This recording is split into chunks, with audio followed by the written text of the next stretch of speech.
Last night I thought I heard a strange scratching sound coming from my late wife Vivian's room. This morning I realized the hidden security camera inside her room had mysteriously stopped recording, so I took it into town to get it checked. The young technician at the repair shop stared at the monitor, pale and completely shaken. "Sir, you need to leave that house immediately," he whispered. I leaned closer to the screen, and what I saw made my blood run absolutely cold. My name is Desmond Crawford. I am 72 years old and a retired senior auditor for the Internal Revenue Service. I spent 40 years of my life tracking down financial criminals, corporate fraudsters, and tax evaders. I built a career on seeing the lies people try to hide in the fine print. But I never expected the ultimate fraud to be living right under my own roof. Before I continue this story, let me know where you are watching from in the comments below. Hit like and subscribe if you have ever discovered a chilling truth about someone you thought you could trust. The air inside the small electronics repair shop smelled of burnt solder and ozone. The young technician sitting beside me was trembling, his hands hovering over the keyboard. He had just managed to recover the corrupted video files from the SD card I brought in. The timestamp on the bottom corner of the screen read 2:14 in the morning. I had been sleeping just down the hall while this nightmare was unfolding. I had installed that small hidden camera simply to keep an eye on Vivian's belongings after she passed away 6 months ago. She loved that room, and it was full of her antique collections. I was expecting to see a raccoon or maybe a neighborhood burglar who had forced open a window. Instead, the high-definition night vision showed a very familiar face. It was Kyle, my 35-year-old white son-in-law, a slick, fast-talking real estate broker who always walked around my house with an unearned sense of absolute superiority. On the screen, Kyle was wearing dark clothes and thick gloves. He was clutching a heavy steel crowbar. He was sweating profusely, wiping his forehead with the back of his sleeve as he looked around nervously. He dropped to his knees and jammed the crowbar into the seams of the original hardwood floorboards in Vivian's sanctuary. I watched in silent horror as he violently pried the beautiful oak planks apart, splintering the wood and destroying the room my wife had cherished. But the vandalism was not the thing that made my heart stop. Kyle pulled his smartphone out of his pocket and dialed a number. He placed the phone on the dusty floorboards and tapped the speakerphone button so he could keep working. The hidden camera's microphone was sensitive enough to pick up the conversation perfectly. "I cannot find the old lady's ledger anywhere," Kyle hissed, his voice echoing loudly in the quiet repair shop. "I have torn up half the floor and there is nothing here but dust. She must have hidden it somewhere else." A female voice answered through the speaker. My chest tightened so hard I could barely breathe. It was my own daughter, my biological child, Tasha. "Well, you need to keep looking, Kyle," she snapped back, her tone completely devoid of any emotion or guilt. "If we do not find her financial records, we cannot access the secondary accounts." "I am telling you it is not here," Kyle argued, tossing the crowbar aside in frustration. "And we have a bigger problem. Desmond seemed suspicious this morning when I came downstairs. He was asking why the floor in the hallway was creaking at night. He is getting nosy, Tasha. We are running out of time. The deadline is in 7 days and we need this house sold. We need to switch to Plan B right now. Plan B." The words hung in the air, heavy and terrifying. "I will do it tonight," Kyle continued, his voice dropping to a cold mechanical whisper. "I am going to cut the gas line under the kitchen stove. Just a small, clean incision. It will be enough to fill the entire first floor with gas by midnight. I will leave his bedroom window cracked open so he does not smell it while he sleeps. When the old man wakes up to use the bathroom and flips a light switch, the spark will ignite the whole place. If the old man burns to death in a tragic accident, the house goes straight to you. We take the whole property free and clear, collect the insurance money, and no questions will ever be asked." The video feed cut to black. He had noticed the hidden camera on the shelf and smashed it. The technician pushed his wheeled chair violently away from the desk. He was hyperventilating, his eyes wide with absolute terror. "Sir, we have to call the police right now," he stammered frantically, reaching for his cell phone. "They are actively planning to murder you. You cannot go back to that house. You need an armed escort." I reached out and placed my large, calloused hand firmly over his phone, pressing it flat against the desk. "No," I told him. My voice was completely steady, lacking any trace of panic. "Do not call anyone. Do not dial those numbers." He looked at me as if I had completely lost my mind. "But sir, they are going to kill you tonight. He is going to blow up your house." I shook my head slowly, analyzing the situation with the cold, calculated precision of a federal auditor. "If we call the police right now, what do we actually have?" I asked him. "We have a video of a man damaging some floorboards and having a conversation. A slick, expensive lawyer will say he was sleepwalking or acting out a dark joke for a movie script. He will get charged with misdemeanor vandalism and walk out of jail on a cash bond by tomorrow morning. He will know that I know. And he will come back for me much smarter and much more dangerous the second time. You never strike a predator when they have room to run. You strike when they are already locked inside the cage." I knew exactly how men like Kyle operated. For 4 decades, I sat across the interrogation table from arrogant men in $1,000 suits who thought they could outsmart the federal government. Kyle thought he could pull a fast one on a grieving old black man. He thought my mind was slowing down with age. He had absolutely no idea that my brain was a steel trap. And more importantly, I knew exactly what he was looking for under those floorboards. Vivian had been a meticulous corporate accountant before she retired. On her deathbed, she held my hand, her grip surprisingly strong for a dying woman, and she gave me a chilling warning. "Desmond, you need to watch Tasha and Kyle," she had whispered. "Their greed is a bottomless pit. They are living way beyond their means and hiding something terrible. I hid my private ledger where they will never find it. Protect yourself." At the time, I thought it was just the paranoia of a woman heavily medicated and terrified of leaving me alone. I should have listened to her. Kyle was desperately hunting for Vivian's ledger. He needed whatever financial secrets were locked inside that book to save his own miserable skin. I pulled a crisp $100 bill from my leather wallet and slid it across the glass counter to the trembling technician. "Erase the cache on your computer, completely wipe the video player history, and forget you ever saw this footage," I told him strictly. "I am taking the SD card with me." I walked out of the electronics repair shop and got into my sturdy sedan. The winter air was freezing, cutting through my jacket, but I did not turn on the heater. I needed the biting cold to keep me completely focused and alert. I drove slowly through the quiet, tree-lined streets of my suburban neighborhood. I was not driving home as a victim walking blindly into a death trap. I was driving home as a seasoned federal auditor stepping into an active crime scene. Kyle wanted to play with fire tonight. He wanted to cut my gas line and watch my entire life go up in smoke. He thought he was a criminal mastermind pulling off the perfect murder, but he was about to learn a very painful lesson. When you try to burn down a senior IRS auditor's house, you are the one who ends up turning to ashes. I pulled into my driveway, shifted the car into park, and took one long, deep breath. I smoothed the wrinkles from my coat, painted a warm, oblivious smile onto my face, and prepared to walk through the front door to face the 2 people who were actively plotting my brutal murder. The smell of roasted chicken and garlic filled the dining room, but the air was so thick with tension I could barely swallow. Tasha and Kyle had moved into my house 2 weeks after Vivian died, claiming they wanted to take care of their grieving father. Tonight they were playing the roles of the devoted daughter and the caring son-in-law with sickening perfection. Kyle sat across from me, wearing a crisp polo shirt, smiling a smile that did not reach his cold blue eyes.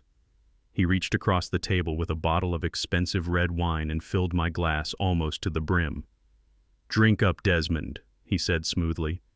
"You have been looking so tired lately. We just want you to relax.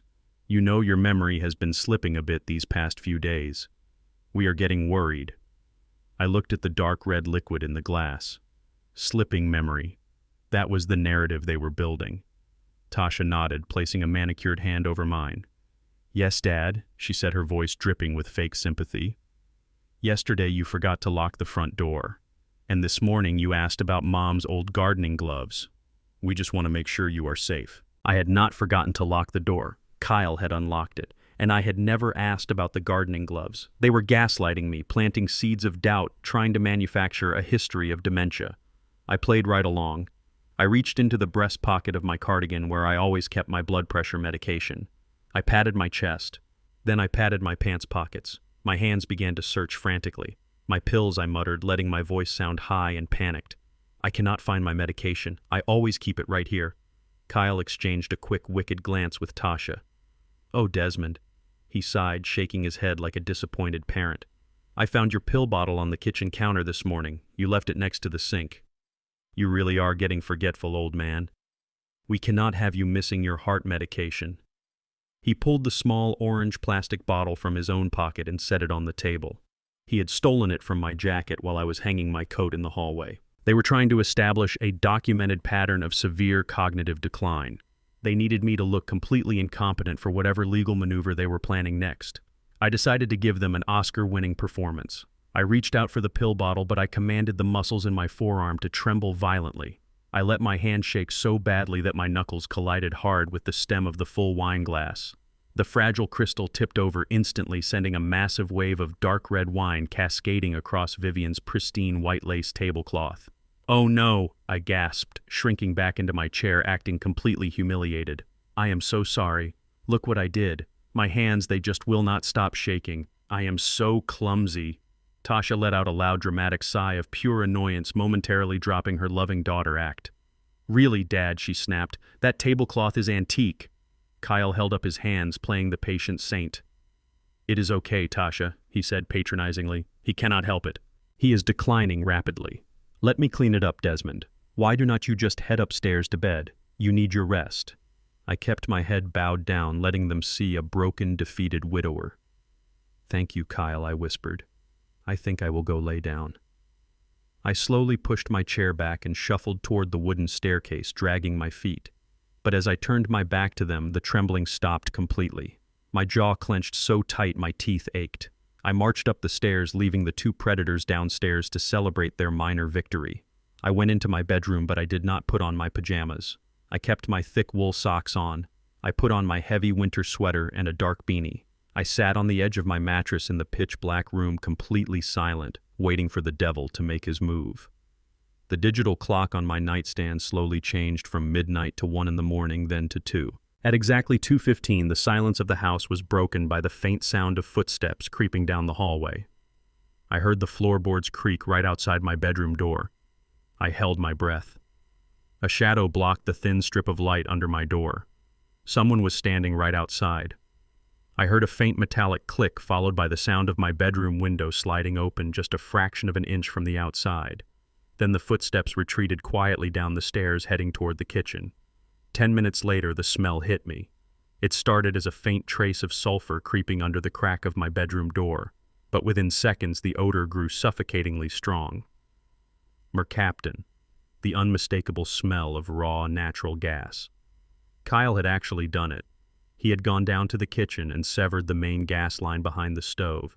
I understood the mechanics of his murderous trap immediately. The heavy gas was slowly rising, filling the first floor and creeping up the stairs. But he had cracked my bedroom window open, letting a freezing draft of winter air circulate around my bed.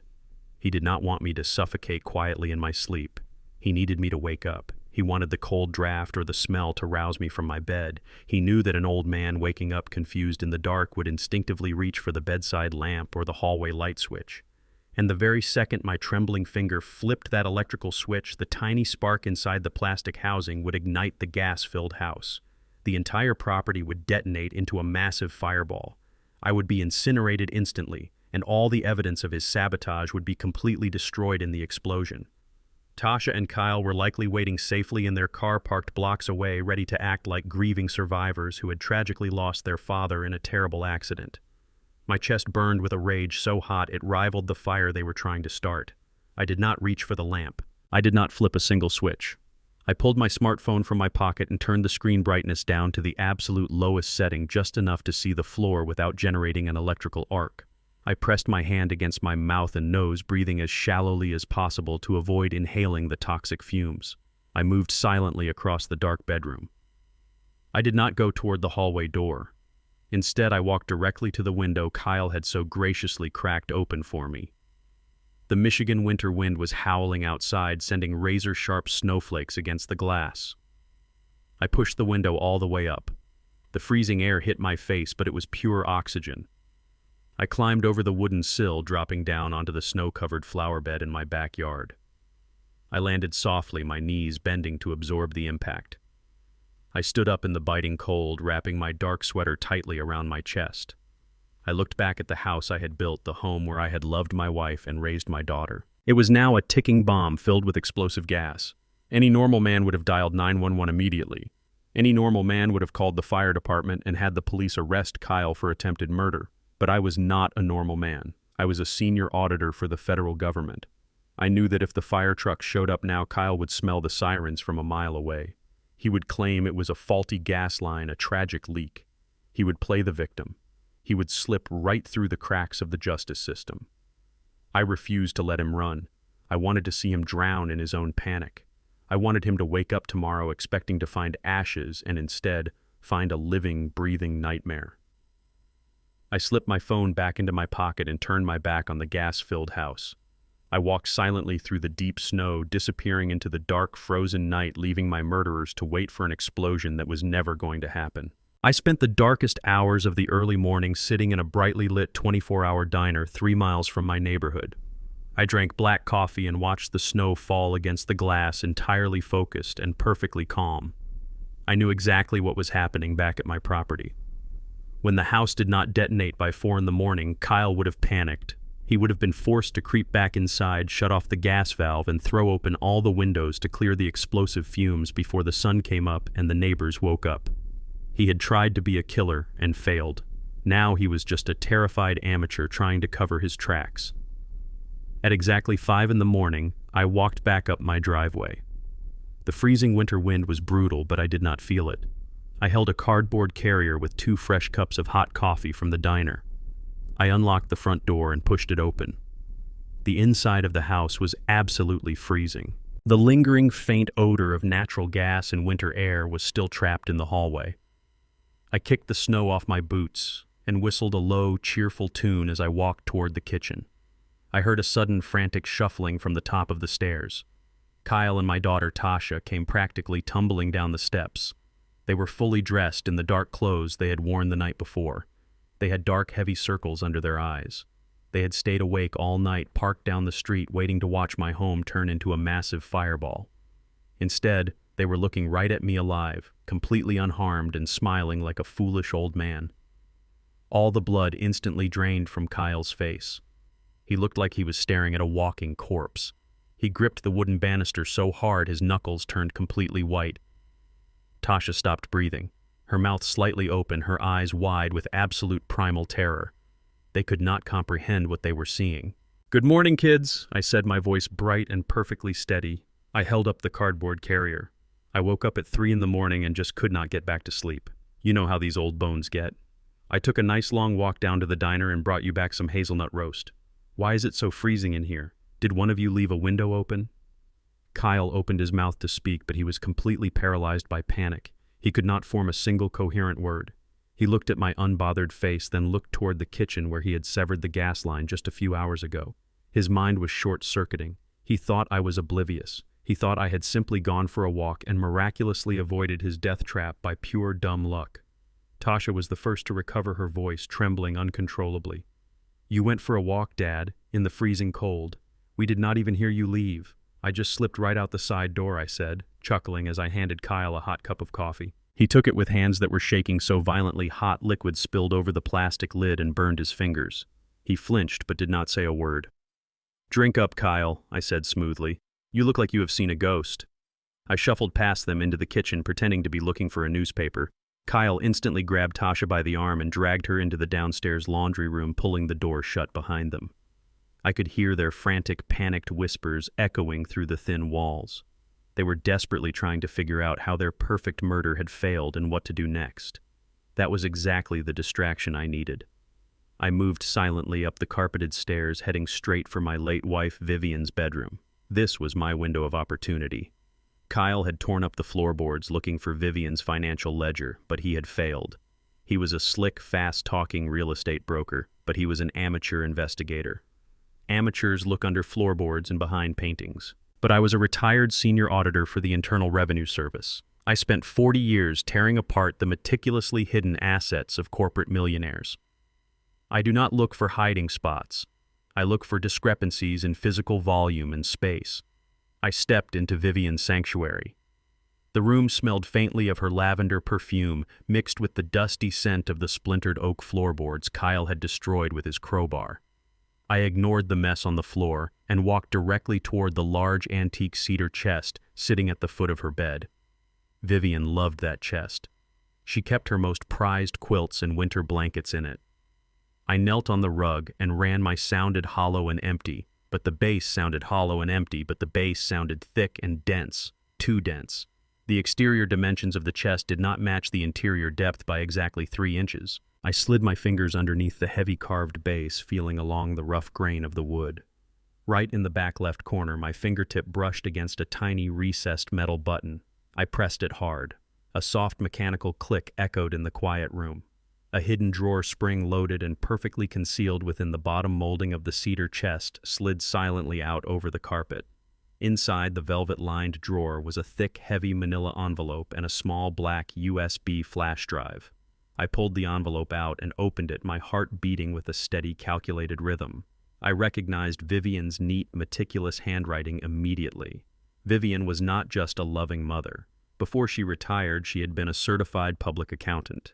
She understood numbers better than anyone I knew, and before the cancer took her, she had used her remaining strength to audit our own family.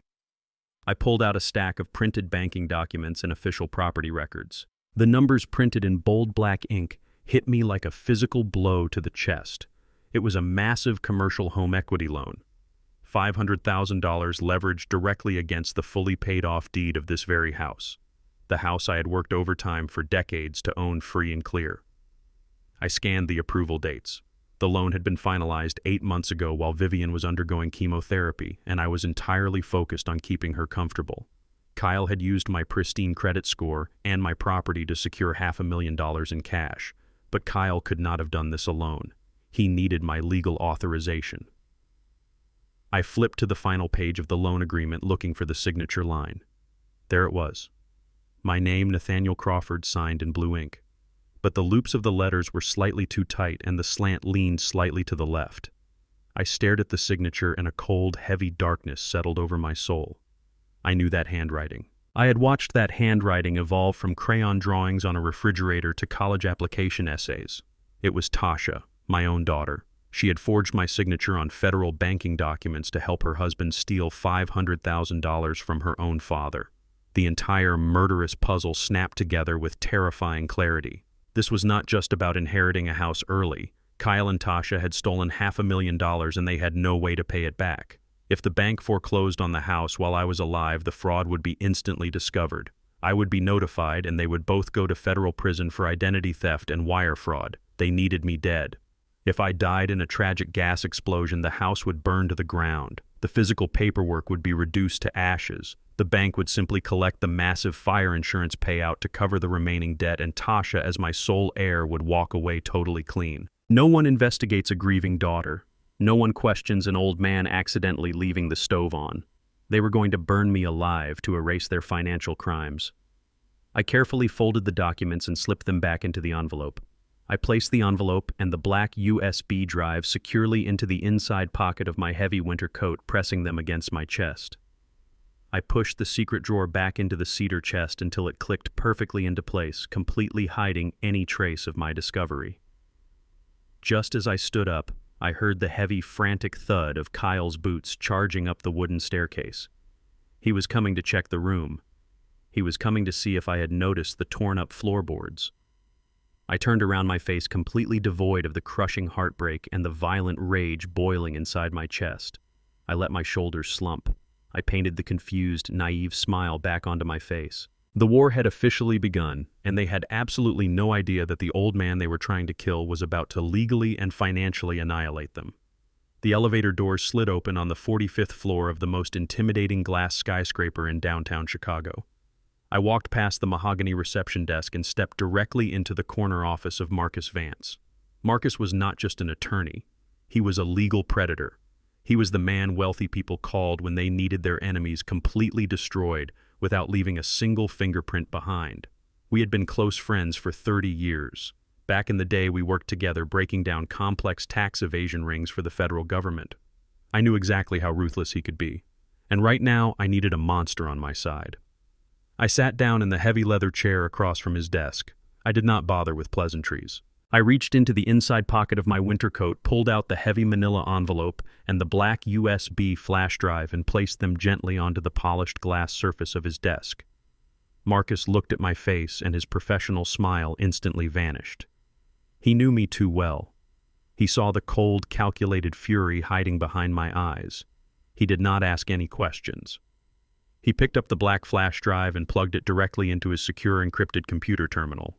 The files on the drive were heavily password protected, but my late wife Vivian had always been incredibly predictable when it came to her digital security. I typed in the date of our wedding anniversary and the files instantly unlocked.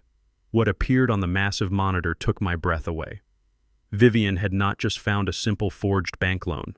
My wife had spent the last months of her life conducting a full-scale forensic audit on our own daughter and son-in-law. There were hundreds of meticulously organized spreadsheets, intercepted text messages, and scanned wire transfer receipts. Marcus leaned closer to the screen, his eyes darting across the columns of numbers. He started tracing the path of the $500,000 that Kyle and Tasha had stolen using my forged signature. Desmond.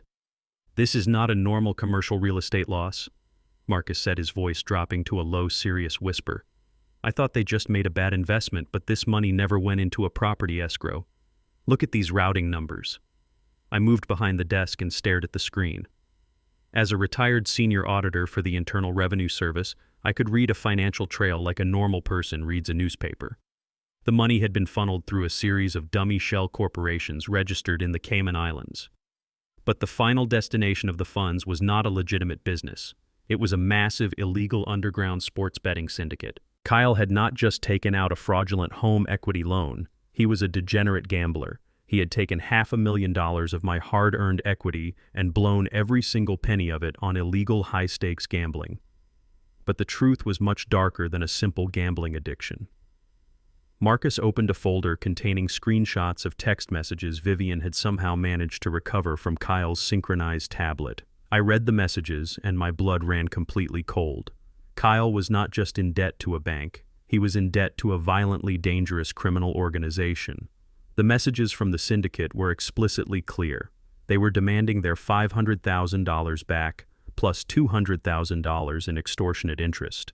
And they had given Kyle a terrifying deadline. He has exactly 7 days, Marcus muttered, reading the final text message on the screen. The message stated that if the debt was not settled in full by next Friday night, the syndicate was going to send a crew to dismember Kyle and dump his body in the river. They also threatened to go after his wife. They threatened to go after Tasha. Everything suddenly made perfect, terrifying sense. The brutal urgency, the desperate need to have me declared mentally incompetent. The attempt to blow up my house with a severed gas line in the middle of the night. Kyle and Tasha were not just greedy. They were fighting for their actual lives. They needed to sell my house immediately to pay off a ruthless mafia hit squad. If I was alive and legally competent, I would never allow the sale of the property. If I discovered the fraudulent mortgage, they would go to federal prison. They were trapped in a corner with a gun to their heads. They had decided that murdering a 72-year-old man was the only way to save their own miserable skins. Marcus slammed his hand down on the desk. Desmond, we have to call the Federal Bureau of Investigation right now. We have documented proof of wire fraud, identity theft, and an active murder conspiracy. The police will have a tactical team at your house in 10 minutes. We can put them behind bars before the sun goes down. I stood perfectly still, staring at the glowing monitor. I thought about Tasha. I thought about the little girl I had raised. The little girl whose pneumonia treatments I had paid for by selling my own blood and working 3 jobs because my insurance would not cover it. She had allowed her husband to cut a gas line in my kitchen. She had agreed to burn me alive just to cover up their financial crimes. I slowly turned to look at Marcus. My face was completely devoid of any human empathy. No, I said, my voice steady and cold as ice. We are not calling the police. We are not handing this over to the authorities. Marcus stared at me in absolute shock. Desmond, they are actively trying to kill you. They are desperate. If you go back to that house, you are walking into a death trap. If we call the police right now, Kyle gets arrested for fraud, I explained smoothly. He will get a highly paid lawyer to negotiate a plea deal. Tasha will cry in front of a judge, claim she was manipulated by an abusive husband, and she will get probation. They will get a roof over their heads and 3 meals a day in a safe federal facility protected from the cartel. That is entirely too easy, Marcus. That is not justice. That is a rescue mission. Marcus leaned back in his heavy leather chair. He folded his hands together. He knew exactly what I was saying. What do you want to do, Desmond? I walked over to the floor-to-ceiling window and looked down at the sprawling city below. I want to freeze every single path they have, I said, my tone absolutely lethal.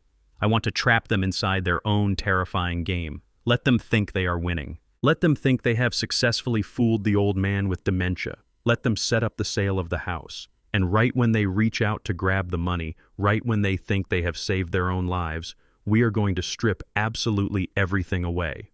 I want them to feel the exact moment their entire world collapses. I want them to face those loan sharks with empty pockets. A slow, dark smile spread across Marcus's face. He understood perfectly. You want to legally and financially annihilate them. I want them to beg for mercy they are never going to get, I replied. Marcus cracked his knuckles and turned back to his computer keyboard. His fingers began flying across the keys with deadly precision. All right, Desmond, he said, his voice vibrating with adrenaline. Let us build the ultimate mousetrap. First, we are going to move the legal title of your home into an anonymous, irrevocable blind trust. By the time Kyle tries to execute the sale, he will have absolutely no legal authority over the property. The house will technically belong to a ghost corporation that does not even exist on public records. Do it, I commanded without hesitation. Next, Marcus continued rapidly typing, we are going to contact my associates in the federal banking sector. We will quietly flag Kyle's personal accounts for suspicious money laundering activity based on these offshore routing numbers Vivian discovered. The banks will automatically freeze his assets without notifying him until he tries to make a transaction. He will not be able to withdraw a single penny to run away. I watched Marcus work, feeling a deep, overwhelming sense of calm wash over my body. Kyle and Tasha thought they were dealing with a vulnerable, confused old man. They thought I was easy prey. They had absolutely no idea that they had just declared war on a man who had spent 4 decades dismantling the lives of the most powerful financial criminals in the country. They wanted to play with fire. I was going to give them an inferno. I pulled my heavy winter coat tight around my shoulders and prepared to head back to the house. It was time for me to go home and play the role of the helpless victim. It was time to start the final performance of my life. I walked back up my driveway and stood on the porch for a moment, letting the freezing winter wind bite my face. I needed to shift gears immediately. I was no longer the sharp, meticulous federal auditor who had just mapped out their absolute destruction in a downtown skyscraper.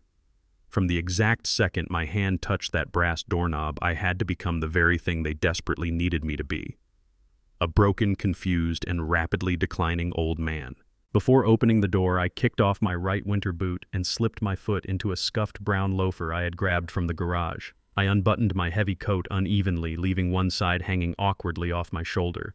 I let my spine hunch forward, simulating the heavy, defeated posture of a man losing his absolute grip on reality. I pushed the front door open. Tasha and Kyle were standing in the kitchen. They were speaking in frantic, hushed tones, probably panicking over their failed attempt to blow up the house the night before. When they heard the heavy front door shut, they both spun around. Their eyes darted to me wide and completely paranoid. I shuffled into the kitchen, dragging my mismatched shoe against the hardwood floor. I did not look at Kyle. I stared blankly at my daughter, letting my jaw hang slightly slack. Sarah, I mumbled, making my voice sound incredibly thin and bewildered. Sarah, why did you move the coffee pot? I cannot find the filters. Tasha froze. The color completely drained from her face. Sarah was my older sister. She had passed away from breast cancer more than 12 years ago. Tasha exchanged a quick, wide-eyed look with her husband. Dad, Tasha said, her voice thick with fake caution. It is me. It is Tasha. Aunt Sarah has been gone for a long time. I blinked rapidly, stepping backward and shaking my head as if trying to clear a thick, heavy fog. Tasha, I stammered, rubbing my temples with trembling hands. Yes, of course. My head feels so cloudy today. I went for a walk, but I could not remember which street was ours. I had to ask the mailman to point me back here. I watched Kyle's posture instantly relax. The sheer relief washing over his face was absolutely disgusting. He had been terrified all morning that I had discovered his severed gas line. Now he genuinely believed that my brain was simply melting into mush, and that my survival last night was nothing more than the dumb luck of a senile fool. I need to check the safe, I mumbled, wandering aimlessly toward the hallway. I need to check my pension papers, but the numbers are all jumbled in my head. Kyle, can you help me remember the combination? I just cannot seem to hold on to the numbers anymore. The sheer, unadulterated greed that flashed across Kyle's face was blinding. He had been tearing up floorboards with a crowbar looking for Vivian's financial records, and here I was, practically handing him the keys to the kingdom. "Of course," Desmond Kyle said, stepping forward with an eager, sickeningly sweet smile. "I can help you with whatever you need. Why do not you just go sit in your recliner and rest? I will handle all the paperwork for you." I nodded meekly, shuffling into the living room and collapsing into my armchair. I closed my eyes, pretending to doze off, but my hearing was sharp and entirely focused. I listened as Tasha pulled Kyle into the adjacent dining room. Their voices were low, but my house had thin walls and I could hear every single venomous word. "He is completely gone, Kyle," Tasha whispered, her voice laced with a cold, ruthless calculation that broke whatever tiny fragment of a father's heart I had left. "He does not even know what shoes he is wearing. He thinks I am his dead sister. We do not need to risk anything dangerous like the gas line." "This is perfect." "You are right," Kyle hissed back. "The gas was a stupid risk anyway. If he is this far gone, we can do this entirely by the book." "Call Dr. Arrington this afternoon," Tasha commanded, her tone devoid of any human empathy. "Tell him we need the emergency psychiatric evaluation done today. Once Arrington signs the declaration of legal incompetence, I will immediately file to become his sole legal guardian. We get the guardianship, we get total control of the estate, we sell the house, and we pay off your people before Friday. He will be locked in a dementia ward, and he will not even know his own name." I sat perfectly still in my recliner. My own biological daughter was actively orchestrating my permanent imprisonment. I did not shed a tear. I just visualized the concrete prison cell she was eagerly building for herself.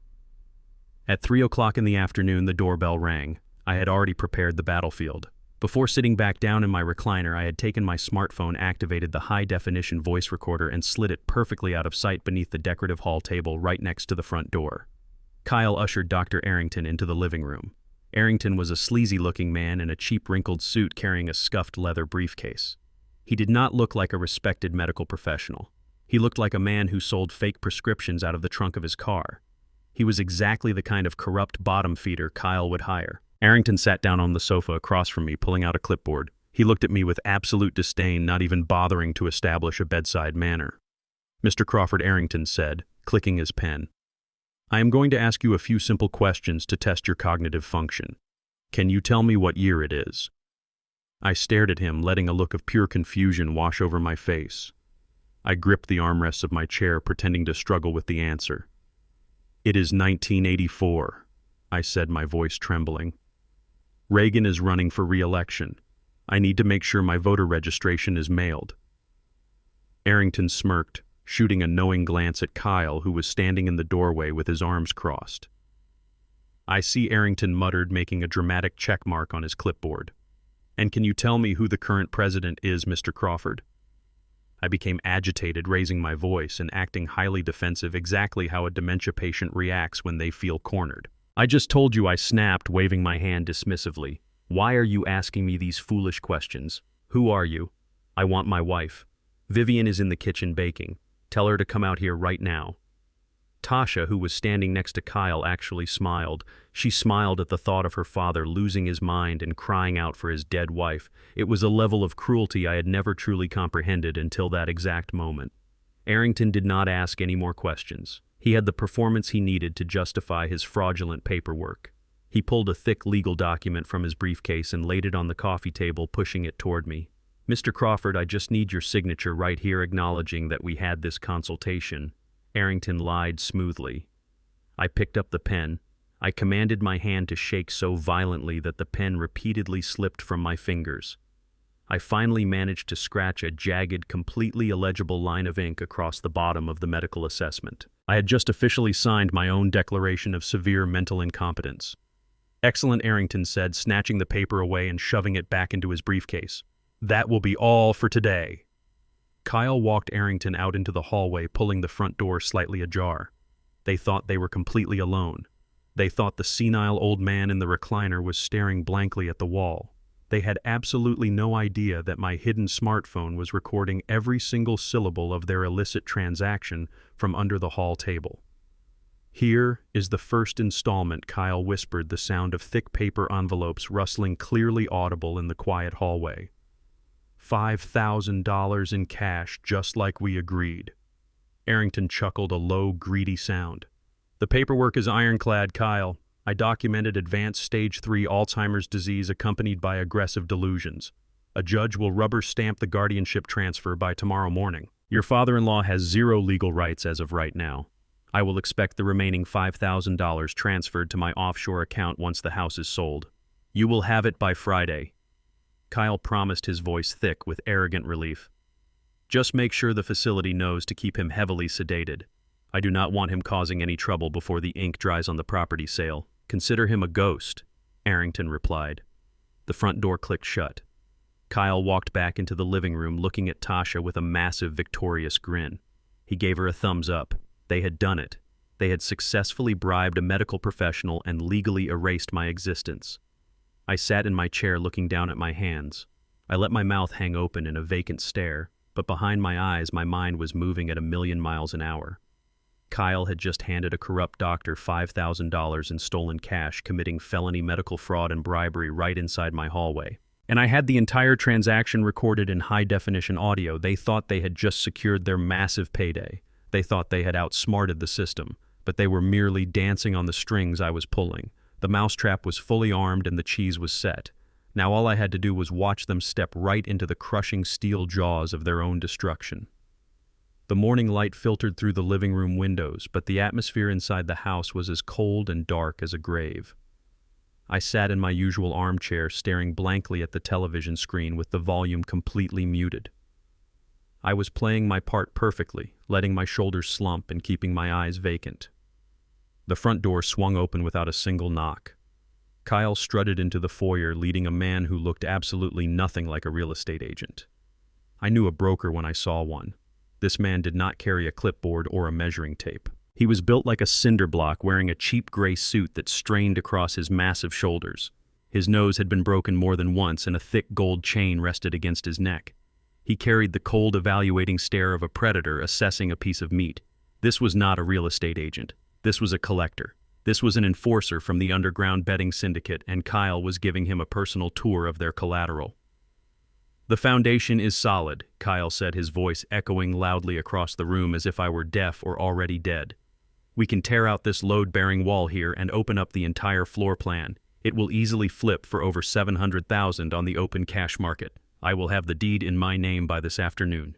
The thug grunted, kicking the wooden baseboard with a heavy steel-toed boot. It better, he rumbled, his voice gravelly and dripping with a quiet, lethal threat. You know the boss does not like waiting for his return on investment. You have less than 7 days, Kyle. If the $500,000 does not clear our accounts by next Friday, we take the house and we take parts of you with it. Kyle swallowed hard, a nervous sweat breaking out on his forehead. He practically shrank under the big man's gaze. I told you it is a done deal, he stammered frantically, wiping his brow. We are finalizing the paperwork today. The old man is completely out of his mind. He does not even know what year it is. He thinks my wife is his dead sister. It is going to be incredibly easy. They walked right past my chair. The thug did not even glance down at me. Kyle looked at me with pure, unfiltered contempt. To them, I was entirely invisible. I was nothing but a piece of outdated furniture waiting to be thrown into the garbage so they could clear out the room.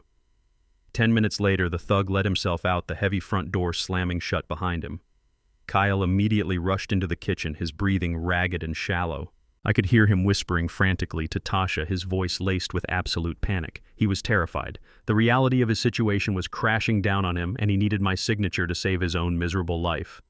Moments later, my daughter emerged from the kitchen holding a thick stack of legal documents and a heavy black pen. She walked over to my recliner, pasting a sick, overly sweet smile on her face that made my stomach churn. "Hey, Dad," Tasha said, her voice dripping with artificial warmth. "How are you feeling today? Still a little foggy?" I blinked slowly, letting my jaw hang slightly slack. I looked up at her with wide, confused eyes. "Tasha," I mumbled softly. "Is that you? I thought you were at piano practice." She suppressed an eye roll, exchanging a victorious look with Kyle, who had stepped into the archway with his arms crossed. "No, Dad." Tasha sighed patronizingly. "Piano practice was 20 years ago. Listen, we have some important mail that came in for you. It is just the annual renewal forms for your health insurance. Remember, we do this every single year. You just need to sign the bottom of the page so your medical coverage does not lapse." She placed the stack of papers on the small wooden side table right next to my chair. The bold print at the very top of the page was crystal clear. It did not say health insurance renewal. It said full power of attorney and absolute transfer of deed. They were going for the ultimate kill shot. With Dr. Arrington's fraudulent medical assessment already sitting in their pocket, this signature would legally hand over every single asset I owned to Kyle. They would have the unquestionable legal authority to liquidate my house, drain my accounts, and dump me in a locked psychiatric ward by nightfall. I do not know Tasha. I whimpered, my hands beginning to tremble violently. I do not have my reading glasses. The letters are all blurry and my head hurts. Can we just wait until tomorrow? We cannot wait until tomorrow. Desmond Kyle snapped, his patience instantly evaporating. The sheer primal panic of the syndicate's deadline was completely boiling over. He marched across the living room and practically shoved the heavy black pen into my shaking hand. Just sign the paper. It is just a simple formality. Put your name on the line so we can take care of your medical bills. Do not make this harder than it has to be. I looked down at the document. I looked up at the two people who were actively trying to destroy my entire existence. Tasha was tapping her manicured foot impatiently. Kyle was grinding his teeth, a thick vein pulsing furiously in his forehead. They were so blinded by their own greed and their own terror that they completely forgot who they were dealing with. I spent 4 decades navigating mountains of complex financial documents. I had busted millionaire tax evaders by catching microscopic discrepancies buried in thousands of pages of corporate filings. My manual dexterity with paperwork was flawless. And last night, sitting in Marcus Vance's secure downtown penthouse, we had prepared the ultimate countermeasure. I was wearing a loose, heavy wool cardigan. Hidden perfectly inside the wide sleeve of my right arm was an identical stack of legal paper printed on the exact same heavy cardstock and bound by the exact same metal clip. Okay, I whimpered, acting completely overwhelmed and intimidated. Show me where to sign. I leaned forward, my hands shaking uncontrollably. As I brought the pen down, I intentionally bumped the edge of the wooden side table with my elbow. The stack of papers Kyle had brought slid right off the polished surface and scattered wildly across the living room rug. "Oh, for crying out loud," Kyle shouted in pure, uncontrollable frustration. "You clumsy old fool! You ruin absolutely everything!" He bent down to gather the scattered pages, his eyes taken entirely off my hands. Tasha sighed loudly, turning her head away in absolute disgust. In that fraction of a second, the trembling in my hands completely stopped. With the smooth, lightning-fast precision of a seasoned casino card dealer, I pulled their fraudulent document off the top of the pile and shoved it deep between the cushions of my recliner. Simultaneously, I slid Marcus Vance's custom-drafted document out of my cardigan sleeve and placed it perfectly flat on the table. It looked exactly the same. It had the same margins, the same fonts, and the same signature lines. But the fine print buried in the second paragraph was radically different. Kyle stood up, his face red with anger, clutching the disorganized pages he had picked up from the floor. "Just sign it right here," he barked, pointing a demanding, aggressive finger at the signature line of the document sitting on the table. I let my hands resume their violent shaking. I leaned over and scribbled a jagged, messy signature across the line, making it look like the handwriting of a man whose brain was rapidly deteriorating. The instant the ink touched the paper, Kyle snatched the document out from under my hand. He was vibrating with greedy triumph. He did not bother to read a single word. He did not check the paragraphs. He was so incredibly arrogant that he believed he had just legally conquered an uneducated mechanic. Finally, Kyle breathed out a manic smile spreading across his sweating face. He pulled a heavy metal notary stamp out of his pocket, likely a fake one supplied by his criminal contacts, and stamped the bottom of the page with a loud, satisfying thud. Then he grabbed the pen and aggressively signed his own name on the designated authorized representative line to finalize the execution of the document. He looked at Tasha, his eyes wide with absolute victory. "We got it," he whispered, holding the paper to his chest. "The house is ours. Call the facility right now. Tell them to send the medical transport van this afternoon." They walked into the kitchen to celebrate, leaving me alone in my chair. I sat back and smiled a cold, silent smile. Kyle thought he had just signed a power of attorney. He had absolutely no idea that he had just officially legally signed an irrevocable admission of debt, confessing to the embezzlement of $500,000 and putting a permanent crushing lien on every single asset he would ever own. The seal of death was officially stamped, and he was the one who drove the nail into his own coffin. The basement of my home had become my personal command center.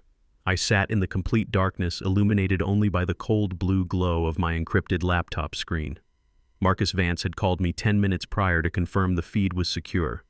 I was watching a live broadcast from a luxury conference room inside one of the most prestigious downtown title companies. It was time to watch the rat step directly onto the glue trap.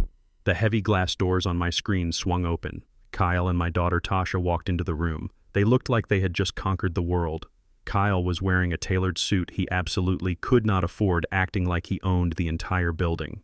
Tasha walked beside him, clutching a designer handbag paid for with the money they had stolen from my retirement accounts.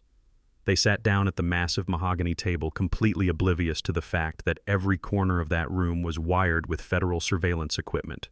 Sitting across from them was a man dressed in a sharp charcoal suit. He introduced himself as Mr. Sterling, a billionaire real estate investor looking to acquire prime suburban properties for cash. Kyle eagerly shook his hand. He had absolutely no idea that Mr. Sterling was actually a highly decorated undercover federal agent carefully selected by Marcus Vance to execute this sting operation. "Let us get right down to business," Kyle said, leaning forward with an arrogant smirk. "As we discussed over the phone, my father-in-law is no longer in a position to manage his estate. He has suffered a severe cognitive decline. We are looking for a rapid cash sale so we can finance his transition into a long-term medical facility." My stomach turned as I listened to the smooth, practiced lies falling from his mouth. Tasha nodded in agreement, putting on a tragic, sorrowful face. "It has been so hard on our family," she lied, her voice dripping with fake emotion. "But we just want what is best for my dad. We need to liquidate this asset today so we can afford his 24-hour care." Agent Sterling played his part flawlessly. He offered them a warm, sympathetic smile. "I completely understand your situation," he said. "Dealing with an aging parent is a terrible burden. I am more than happy to expedite this purchase. Do you have the legal authorization to execute the sale on his behalf?" Kyle practically vibrated with excitement. He reached into his leather briefcase and pulled out the thick stack of fraudulent documents. This was the moment of absolute criminal commitment. He slid the papers across the polished wood table. "Right here," Kyle said, tapping the top of the stack. "We have a certified psychological evaluation from a licensed medical professional stating that Nathaniel Crawford is suffering from advanced Alzheimer's disease and is legally incompetent. And beneath that is the full power of attorney, making me his sole authorized representative. The paperwork is completely notarized and legally binding." I watched the federal agent pick up the documents. He looked over the forged medical assessment. He looked at the signature page where Kyle had unknowingly signed an irrevocable admission of debt just yesterday. The agent knew exactly what he was holding. He was holding irrefutable physical evidence of federal wire fraud, identity theft, and criminal conspiracy. "Everything looks to be in perfect order," Agent Sterling said, sliding the documents into his own briefcase. "You have made this a very easy transaction, Kyle." Agent Sterling reached into his inside jacket pocket and pulled out a crisp, rectangular piece of paper. He placed it face up on the mahogany table and slid it over to Kyle. It was a cashier's check. $1,200,000, the exact cash value of my home. Kyle's eyes widened so far I thought they would fall out of his head. He stared at the amount, his mouth hanging slightly open. His hands physically trembled as he reached out and picked up the check. He thought he had just pulled off the scam of the century. He thought he had successfully stolen my entire life's work. He genuinely believed he now had the funds to pay off the violent underground syndicate that was threatening to murder him and still have over $500,000 left over to fund his lavish lifestyle. "We appreciate doing business with you, Mr. Sterling," Kyle said, his voice cracking slightly from the sheer adrenaline of his supposed victory. "The pleasure is entirely mine," Agent Sterling replied, standing up to shake his hand. "The funds are available immediately. Enjoy your afternoon." The camera feed cut out as Kyle and Tasha rushed out of the conference room, clutching the check like it was a winning lottery ticket. They had just sold a house that actually belonged to an anonymous blind trust. They had handed over fraudulent medical records to the federal government, and they had accepted a marked federal tracking check that would trigger a massive alarm the very second Kyle tried to deposit it. I closed my laptop and took a deep breath. It was time for the next phase of the performance. I walked up the basement stairs and shuffled into the living room. I sat down in my worn recliner, wrapped a knitted blanket around my shoulders, and let my eyes glaze over. I stared blankly at the blank television screen, waiting for the two criminals to return. 20 minutes later, the front door burst open. Kyle and Tasha practically floated into the hallway. They were laughing, sharing a triumphant embrace. Kyle kissed Tasha on the cheek and held up the white envelope containing the check. "I am going straight to the bank," Kyle whispered loudly, his voice buzzing with manic energy. "I am going to deposit this, clear the syndicate debt by wire transfer, and move the rest into our offshore account. Pack your bags, Tasha. We are going to Hawaii this weekend." "Hurry back," Tasha whispered. "I will handle the old man. I am calling the facility right now." Kyle grabbed his car keys and hurried back out the front door, slamming it shut behind him. I remained perfectly still in my chair, controlling my breathing. Tasha walked into the living room. She glanced at me sitting quietly in the corner. She looked at me with an expression of pure, unfiltered disgust. I was no longer her father. I was just a piece of garbage she was finally throwing away. She pulled her smartphone out of her designer purse and dialed a number. She did not even bother to leave the room. She thought my brain was so severely damaged that I could not understand a single word she was saying. "Yes, is this the intake coordinator at Sunset Manor?" Tasha said, her voice cold and commanding. "This is Tasha Crawford. We spoke yesterday about admitting my father. Yes, the payment has been secured. I need your medical transport van at my house by 3 o'clock this afternoon." Sunset Manor was the most notorious, underfunded, and abusive nursing home in the entire state. It was a place where they locked the doors, sedated the patients, and let them rot in the dark. "He is becoming incredibly unmanageable." Tasha continued, pacing back and forth across the living room rug. "I need your orderlies to be prepared for resistance. In fact, I want to authorize a special request." There was a brief pause as she listened to the person on the other end of the line. "I will give your transport nurses an extra $500 in cash when they arrive," Tasha said, her tone dropping to a ruthless, calculating whisper. "But in exchange, I want him heavily sedated the absolute second you get him into the back of that van. I do not want him opening his mouth. I do not want him causing a scene in my neighborhood. Give him the maximum dose of whatever tranquilizer you use. Just make sure he is completely quiet." My blood turned into liquid ice. This was my own child. I had spent 40 years sacrificing my body and my dreams to make sure she had a beautiful life. And here she was, standing 10 feet away from me, offering to pay strangers blood money to drug me into a chemical coma. She wanted to strip away my consciousness just to ensure her theft went smoothly. "Perfect," Tasha said, a cruel, satisfied smile spreading across her face. 3 o'clock. See you then." She hung up the phone and looked over at me. I kept my eyes fixed on the blank television screen, letting a small string of drool pool at the corner of my mouth. I played the pathetic, broken old man to absolute perfection. "Enjoy your nap, Dad," Tasha sneered, turning her back on me and walking toward the kitchen to pour herself a glass of celebration wine. "You are going to be sleeping for a very long time." I sat in the quiet living room listening to the clinking of her wine glass. She thought she had won. She thought I was going to be hauled away in a filthy van and locked in a nightmare for the rest of my natural life. But I was not terrified. I was not broken. I was just quietly waiting for 3 o'clock. Because when that transport van arrived, they were not going to find a helpless victim. They were going to find a retired federal auditor who was about to drop the full-crushing weight of the justice system directly onto their heads. At exactly 3 o'clock in the afternoon, 3 heavy, aggressive knocks hammered against the front door of my house.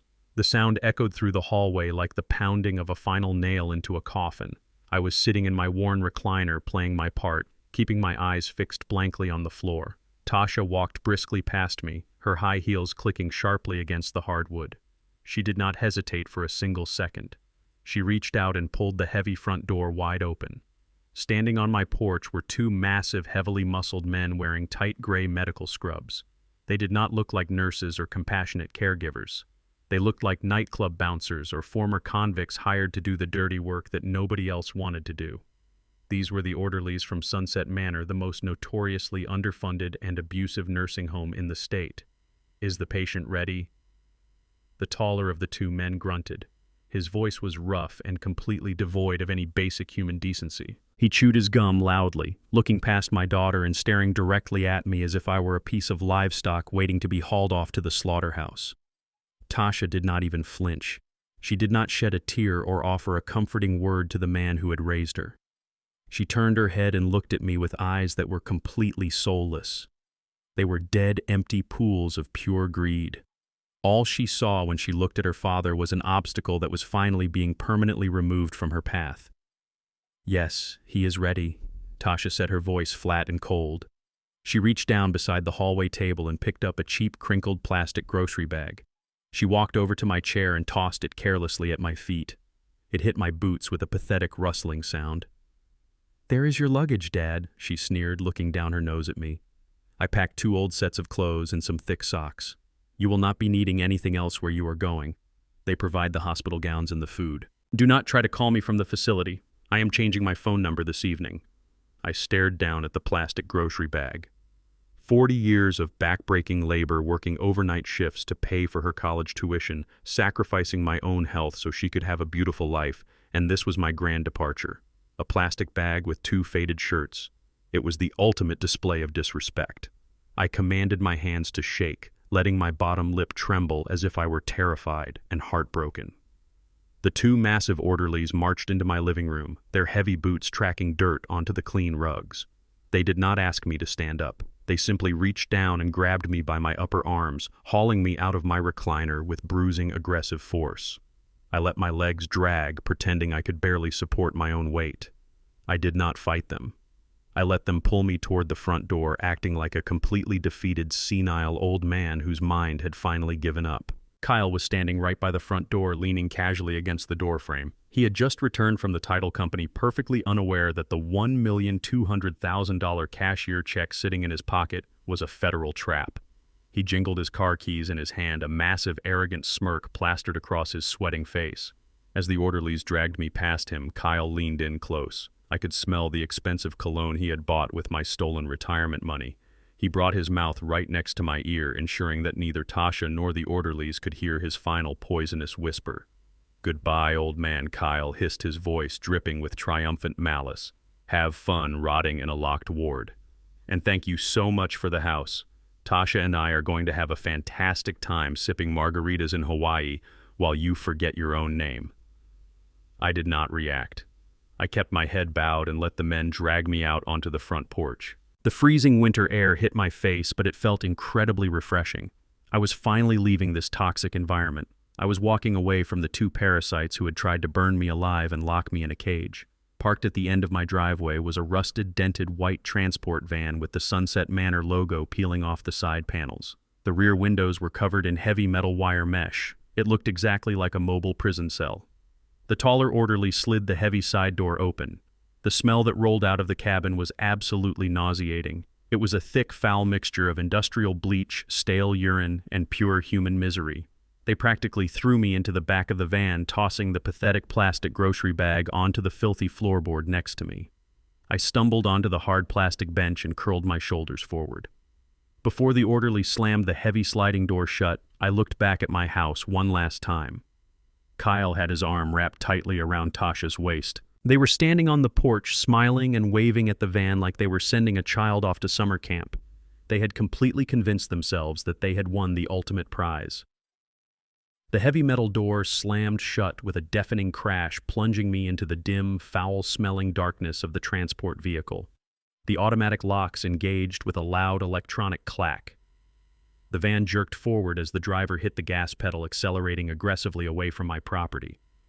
I sat alone in the back, listening to the engine rattle and the worn-out suspension groan over every bump in the road. I stopped shaking. I straightened my spine and rolled my shoulders back, releasing the tension I had been holding for the last 2 days. I looked around the disgusting interior of the medical van and let a cold, slow smile spread across my face. They thought they had sent me to hell. They had absolutely no idea that they were the ones who were about to burn. I counted the turns as the van rumbled down the suburban streets. 1 intersection, 2 intersections. At exactly the 3rd intersection, the entire world outside the rusted van exploded into highly coordinated tactical chaos. The screeching of heavy tires completely shattered the quiet afternoon air. The transport van slammed on its brakes so violently that I was thrown forward against the metal mesh barrier separating the cab from the back. The driver yelled out a string of panicked curses, gripping the steering wheel as the vehicle skidded to a violent halt. "What the hell is going on?" the orderly in the passenger seat shouted, his voice spiking with sudden terror. I pulled myself up and looked through the dirty front windshield. Three massive jet-black armored luxury sport utility vehicles had swerved aggressively into the intersection, completely boxing in the Sunset Transport van. One armored vehicle was parked diagonally across the front bumper, cutting off any chance of moving forward. The second and third vehicles had pulled up tight against our rear and side, blocking all avenues of escape. It was a flawless military-grade interception. The orderlies panicked. They started scrambling, reaching for the door locks, thinking they had just driven right into a violent cartel ambush. But these were not street thugs. The doors of the black vehicles swung open simultaneously. 6 men stepped out onto the freezing asphalt. They were wearing immaculate dark suits, tactical earpieces, and dark sunglasses. They moved with absolute terrifying precision. They were the elite private security team hired by my lawyer, Marcus Vance. Marcus himself stepped out of the lead vehicle. He was wearing a flawless charcoal gray suit and a long wool overcoat, looking like a predator surveying his captured prey. He walked directly toward the front of the transport van while his armed security team flanked the sides. 2 of the massive security guards ripped the front doors of the medical van open. They reached inside, grabbed the terrified orderlies by the collars of their cheap scrubs, and hauled them out into the freezing cold. The guards slammed the orderlies roughly against the hood of the van, pinning their arms behind their backs and neutralizing them in less than 5 seconds. Marcus walked calmly to the side of the van. He gripped the handle of the heavy sliding door and yanked it completely open. The bright winter sun flooded into the foul-smelling cabin. "Good afternoon, Desmond," Marcus said, a sharp, dangerous smile playing on his lips. "I hope the accommodations were not too terrible." I looked at the plastic grocery bag sitting on the filthy floorboard. I kicked it out of the van, letting it spill into the dirty snow on the side of the road. I stood up tall, no longer the hunched, defeated senior citizen. I stepped out of the rusted cage and planted my boots firmly on the fresh asphalt. One of the security guards immediately stepped forward, carrying a luxurious tailored cashmere overcoat. He held it out for me. I slipped my arms into the thick, expensive fabric, feeling the heavy warmth immediately shield me from the winter wind. Another guard stepped forward and handed me a premium hand-rolled cigar. He produced a silver torch lighter and sparked the end until the tobacco glowed a bright, fiery orange. I took a slow, deep drag of the cigar, letting the rich, heavy smoke fill my lungs. I blew a thick cloud into the freezing air, looking at the terrified orderlies pinned against the hood of the van and then at Marcus Vance. The charade was completely finished. The time for pretending was over. I had secured all the evidence I needed. My family had fully committed their federal crimes, and now the trap was locked tight around their ankles. "Take me to the penthouse, Marcus," I said, my voice deep, resonant, and completely devoid of mercy. "The game is over. Now it is time for the execution." I sat in the luxurious leather armchair of Marcus Vance's downtown penthouse, looking at the massive flat-screen television mounted on the wall. The screen was split into 4 high-definition feeds broadcasting live from the hidden cameras I had planted inside my own house. The winter sun had set, casting long, dark shadows across the city, but inside my old living room the lights were blazing. It was time for the grand finale. Tasha and Kyle were celebrating their hollow victory. They were standing in the center of the kitchen, popping the cork on a $200 bottle of imported champagne. The golden liquid bubbled over the rim of the green glass bottle, spilling onto the granite countertops I had paid for with my own sweat and blood. Tasha laughed, a loud, shrill sound that echoed through the hidden microphones. She poured the champagne into 2 crystal flutes, handing one to the man who had tried to blow up my house. "To Hawaii," Tasha declared, raising her glass high into the air, "to a fresh start and a massive bank account. And to dear old Dad enjoying his new rubber room." Kyle clinked his glass against hers, a massive, arrogant grin plastered across his face. To the perfect crime, he boasted, taking a long, greedy gulp of the champagne. He set his glass down and rubbed his hands together, practically vibrating with adrenaline. "All right," Kyle said, pulling his expensive smartphone from his pocket. "Let us get this ugly business out of the way first. I am going to wire the $500,000 to the syndicate right now. Once they see the funds clear their offshore account, they will call off the dogs. We will be completely free, Tasha. No more threats. No more looking over our shoulders." I leaned forward in my chair, swirling the rich amber bourbon in my crystal glass. Marcus Vance stood right beside me, crossing his arms over his tailored suit, a predatory smile resting on his face. We watched Kyle open his secure mobile banking application. He had deposited the federal tracking check at the bank branch just hours ago, genuinely believing he had walked away with $1,200,000 in clean, untraceable cash. Kyle tapped the screen, his fingers moving rapidly as he entered the routing numbers for the violent underground betting syndicate. He typed in the exact amount they owed, $500,000 plus $200,000 in extortionate interest. He looked at Tasha, offering her a reassuring wink. "Say goodbye to the debt," Kyle announced, pressing the final confirmation button on the screen to initiate the massive wire transfer. I watched his face incredibly closely. I wanted to memorize the exact millisecond his entire universe shattered into a million irreparable pieces. It took exactly 3 seconds. The smug, arrogant smile instantly vanished from Kyle's face, replaced by a look of sheer, unadulterated confusion. He blinked rapidly, staring down at the glowing screen of his phone. A bright red warning banner had flashed across the application.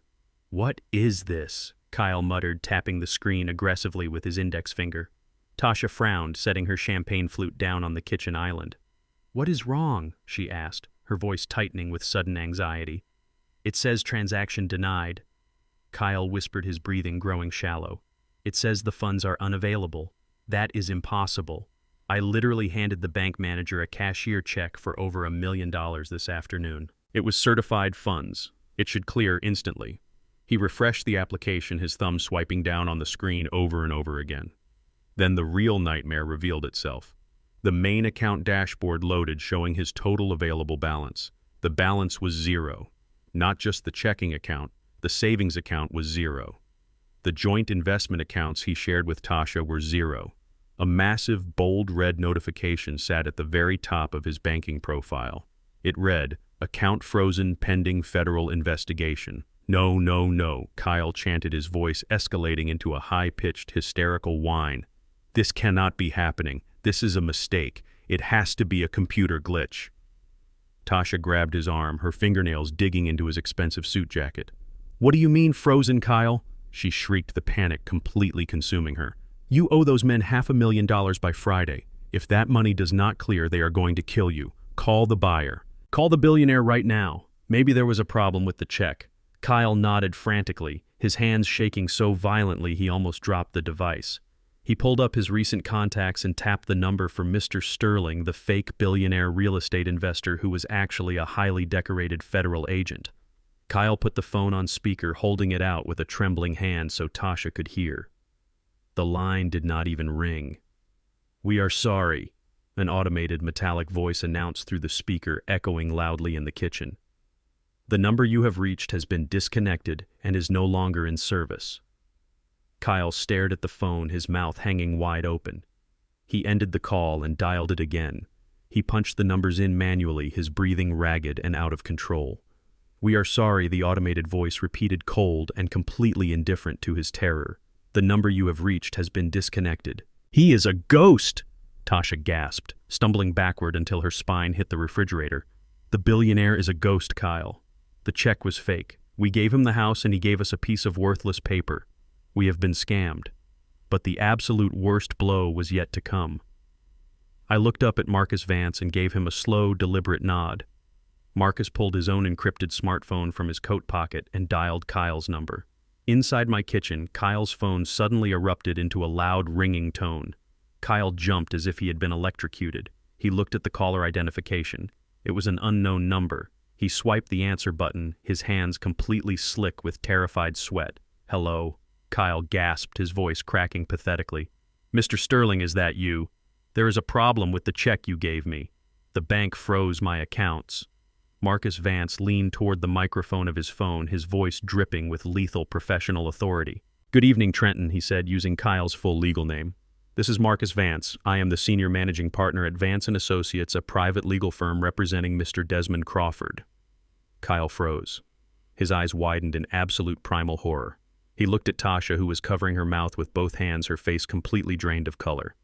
What Kyle whispered, his voice barely audible. "What are you talking about? Desmond does not have a lawyer. Desmond is in a locked dementia ward. He does not even know his own name." "My client is perfectly lucid," Marcus replied smoothly, the edge of his voice sharp enough to cut glass. "And he is watching you right now, Kyle. He wanted me to personally inform you that the power of attorney document you so eagerly signed this morning was not a property transfer. If you had bothered to read the fine print, you would have realized you were legally signing an irrevocable admission of debt." You formally confessed to the embezzlement of $500,000 from my client's retirement accounts. No, Kyle screamed, gripping the edges of his hair. No, that is impossible. The notary stamped it. I sold the house today. You sold absolutely nothing, Marcus stated coldly. My client transferred the legal title of that property into an anonymous blind trust nearly a month ago. You cannot sell a house you do not own, Kyle. The transaction you executed today is entirely fraudulent and completely void. The cashier check you accepted was a flagged federal tracker. As of 30 minutes ago, the Federal Banking Commission has completely frozen every single financial asset attached to your name, including your joint accounts with Tasha, under suspicion of severe money laundering and wire fraud. The silence that followed was heavy and absolutely devastating. I watched the live feed feeling a profound sense of total justice. Kyle was looking at the physical manifestation of his own doom. He realized in that exact second that he had never been the smartest man in the room. He had been a mouse running joyfully through a maze right toward the snapping jaws of a trap. You are ruined, Trenton. Marcus continued, delivering the final crushing blow. You have no money. You have no house. You have confessed to grand larceny on a notarized document. And from what my client understands, you owe a very violent group of individuals a very large sum of money by the end of this week. I highly suggest you start running. Marcus ended the call, letting the line click dead. Inside my old kitchen, Kyle dropped his hands to his sides. His entire fake tech visionary persona completely shattered, leaving behind nothing but a broken, terrified fraud. He looked at the smartphone in his hand, the device that held his zeroed-out bank accounts and the disconnected numbers of the people who had played him perfectly. He let out a loud primal roar of pure, insane rage. He raised his arm high into the air and hurled the expensive smartphone directly at the granite countertop. The device smashed into a dozen pieces, glass and internal hardware scattering across the kitchen floor next to the spilled champagne. Kyle collapsed onto his knees, burying his face in his hands and sobbing hysterically. Tasha slid down the front of the refrigerator, joining him on the floor, entirely paralyzed by the reality of their absolute destruction. They had nothing left. The money was gone, the house was gone, and the syndicate was coming for their blood. I sat back in the luxurious leather chair of the downtown penthouse, taking a slow, deeply satisfying sip of my bourbon. The old black federal auditor, the man they thought they could discard like garbage, had just completely dismantled their entire universe, and the show was not even close to being over. I sat in the dim lighting of Marcus Vance's penthouse suite high above the freezing city streets. The expensive bourbon in my crystal glass had long since warmed, but I did not take another sip. My eyes were completely locked onto the glowing monitors displaying the live camera feeds from my old suburban home. It was past midnight and the neighborhood was dead silent. Inside the house, Kyle and Tasha were sitting on the living room floor, surrounded by the shattered pieces of Kyle's smartphone. They had not moved in hours. They were paralyzed by the crushing weight of their own absolute ruin, but their night was far from over. As a former senior auditor, I knew exactly how the underground betting syndicate operated. They ran on a strict schedule of fear and intimidation. When Kyle's massive $500,000 wire transfer bounced, the syndicate would not wait until Friday to collect. They would send a very clear and very violent message immediately. At exactly 1:15 in the morning, the quiet street was suddenly illuminated by the blinding high beams of 3 heavy-duty pickup trucks. The vehicles did not park neatly on the curb. They swerved violently onto my pristine front lawn, tearing up the winter grass and stopping inches from the front porch. The heavy doors of the truck swung open simultaneously. 5 massive men stepped out into the freezing night air. They did not wear ski masks or attempt to hide their identities. They were enforcers who operated far above the law, and they wanted their faces to be the last thing their victims saw. Each man was holding a solid aluminum baseball bat. Inside the house, Kyle heard the deep rumble of the truck engines. He scrambled to his feet, peering through the living room window. When he saw the men marching up the porch steps, he let out a sound that was less than human. It was the high-pitched squeal of a cornered, terrified rat. He backed away from the window, tripping over the wooden coffee table and falling hard onto his back. Tasha scrambled into the far corner of the room, wrapping her arms tightly around her knees. She was trembling so violently that the hidden camera microphone easily picked up the sound of her teeth chattering. They did not even have time to run toward the back door. The enforcers did not bother knocking. The lead thug swung his heavy aluminum bat with terrifying force directly into the center of my custom glass front door. The thick glass shattered into thousands of jagged pieces, raining down onto the hardwood floor of the foyer with a deafening crash. The 5 men stepped through the broken frame, their heavy boots crunching loudly over the shattered glass. The leader of the group was a broad man with a thick neck and a long white scar running down his cheek. He walked slowly into the living room, tapping the end of his metal bat rhythmically against the palm of his heavy leather glove. Kyle tried to crawl backward toward the kitchen, but 2 of the massive thugs lunged forward and grabbed him by the ankles. They dragged him violently across the floor, pulling him right into the center of the living room rug. Kyle kicked and screamed, pleading for his life, but they completely ignored his pathetic cries. One of the men planted a heavy steel-toed boot directly into Kyle's stomach, knocking the wind completely out of his lungs. Kyle curled into a tight ball, gasping desperately for air, his expensive tailored suit now covered in dirt and broken glass. "Where is my money, you arrogant little bastard?" the leader growled, his voice deep and raspy. "The boss got a notification that your wire transfer was declined. You tried to bounce a $500,000 payment. Do you have any idea how insulted we are, Kyle? We gave you an extension and you spit right in our faces." Kyle coughed violently, spitting blood onto the Persian rug. "Please," he begged, holding his trembling hands up to protect his face. "Please, just give me a few more days. The bank made a mistake. My accounts were frozen by the federal government. I have the money, I swear, I just need to get the hold lifted." The leader let out a cold, dark laugh. He raised his aluminum bat high in the air and brought it down hard against Kyle's left kneecap. The sickening crack of bone echoed clearly through the hidden microphones. Kyle let out an agonizing primal scream, clutching his shattered knee as thick tears and sweat poured down his pale face. "We do not care about your banking problems, Kyle," the leader said calmly, stepping closer to the writhing man. "We care about our $500,000 plus the $200,000 in interest. And since you do not have it, we are going to start taking collateral right now." Tasha could not take the terror any longer. She crawled out from the dark corner of the room, sobbing hysterically, her expensive silk pajamas heavily stained with her own tears. "Stop it," she screamed, reaching her hands out toward the ruthless men. "Please do not kill him. We do not have the money. We tried to sell this house today to pay you back, but we were scammed. The buyer was a fake billionaire. My father set us up. My father is an auditor for the government, and he took absolutely everything from us. We are completely broke. We have nothing left." The leader looked down at Tasha with absolute disgust.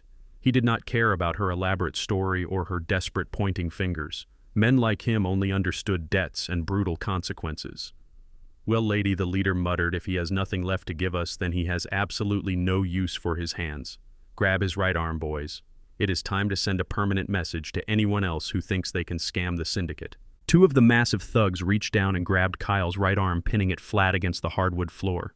Kyle thrashed and wailed, begging Tasha to help him, begging God to save him, but there was no escape. The leader raised his aluminum bat high above his head, aiming directly for Kyle's exposed fingers. I sat in the penthouse suite taking a slow sip of my premium bourbon. Marcus Vance looked down at his expensive wristwatch. Right on time, Marcus whispered, a sharp smile forming on his face. I had not just frozen Kyle's accounts today. Hours ago, I had Marcus anonymously forward the entire digital portfolio of Kyle's illegal gambling debts, wire fraud, and the syndicate's threatening text messages directly to the Organized Crime Division of the Federal Bureau of Investigation. I had given the federal agents the exact time and location where the violent syndicate would likely strike.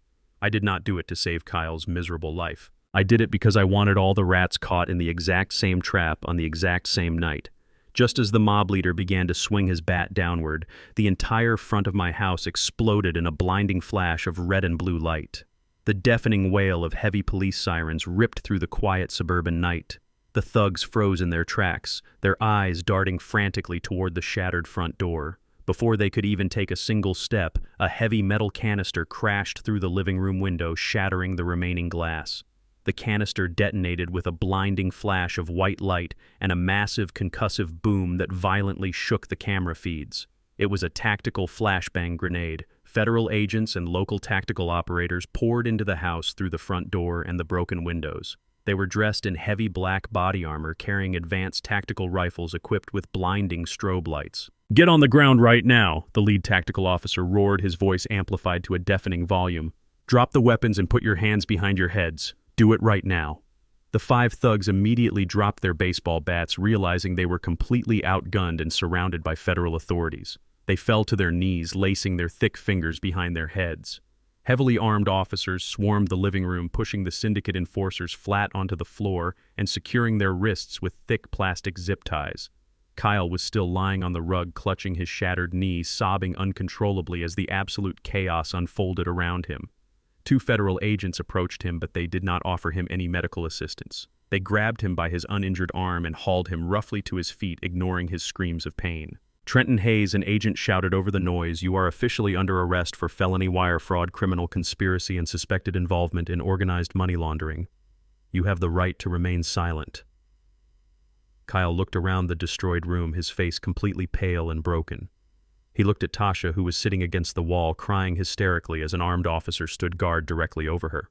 The syndicate enforcers were glaring at Kyle from the floor with pure murderous intent, blaming him for leading them directly into a massive federal sting operation. Kyle had absolutely nowhere left to run. The underground mob wanted him dead, and the federal government had just locked him in heavy iron chains. I watched the live feed as the agents dragged my son-in-law out through the shattered front door and threw him roughly into the back of an armored police transport vehicle. The trap I had meticulously built piece by piece had finally snapped completely shut. I leaned back in my leather chair, feeling the quiet, profound peace of absolute total victory. The house was a destroyed crime scene now, but I did not care. It was just a building of wood and glass.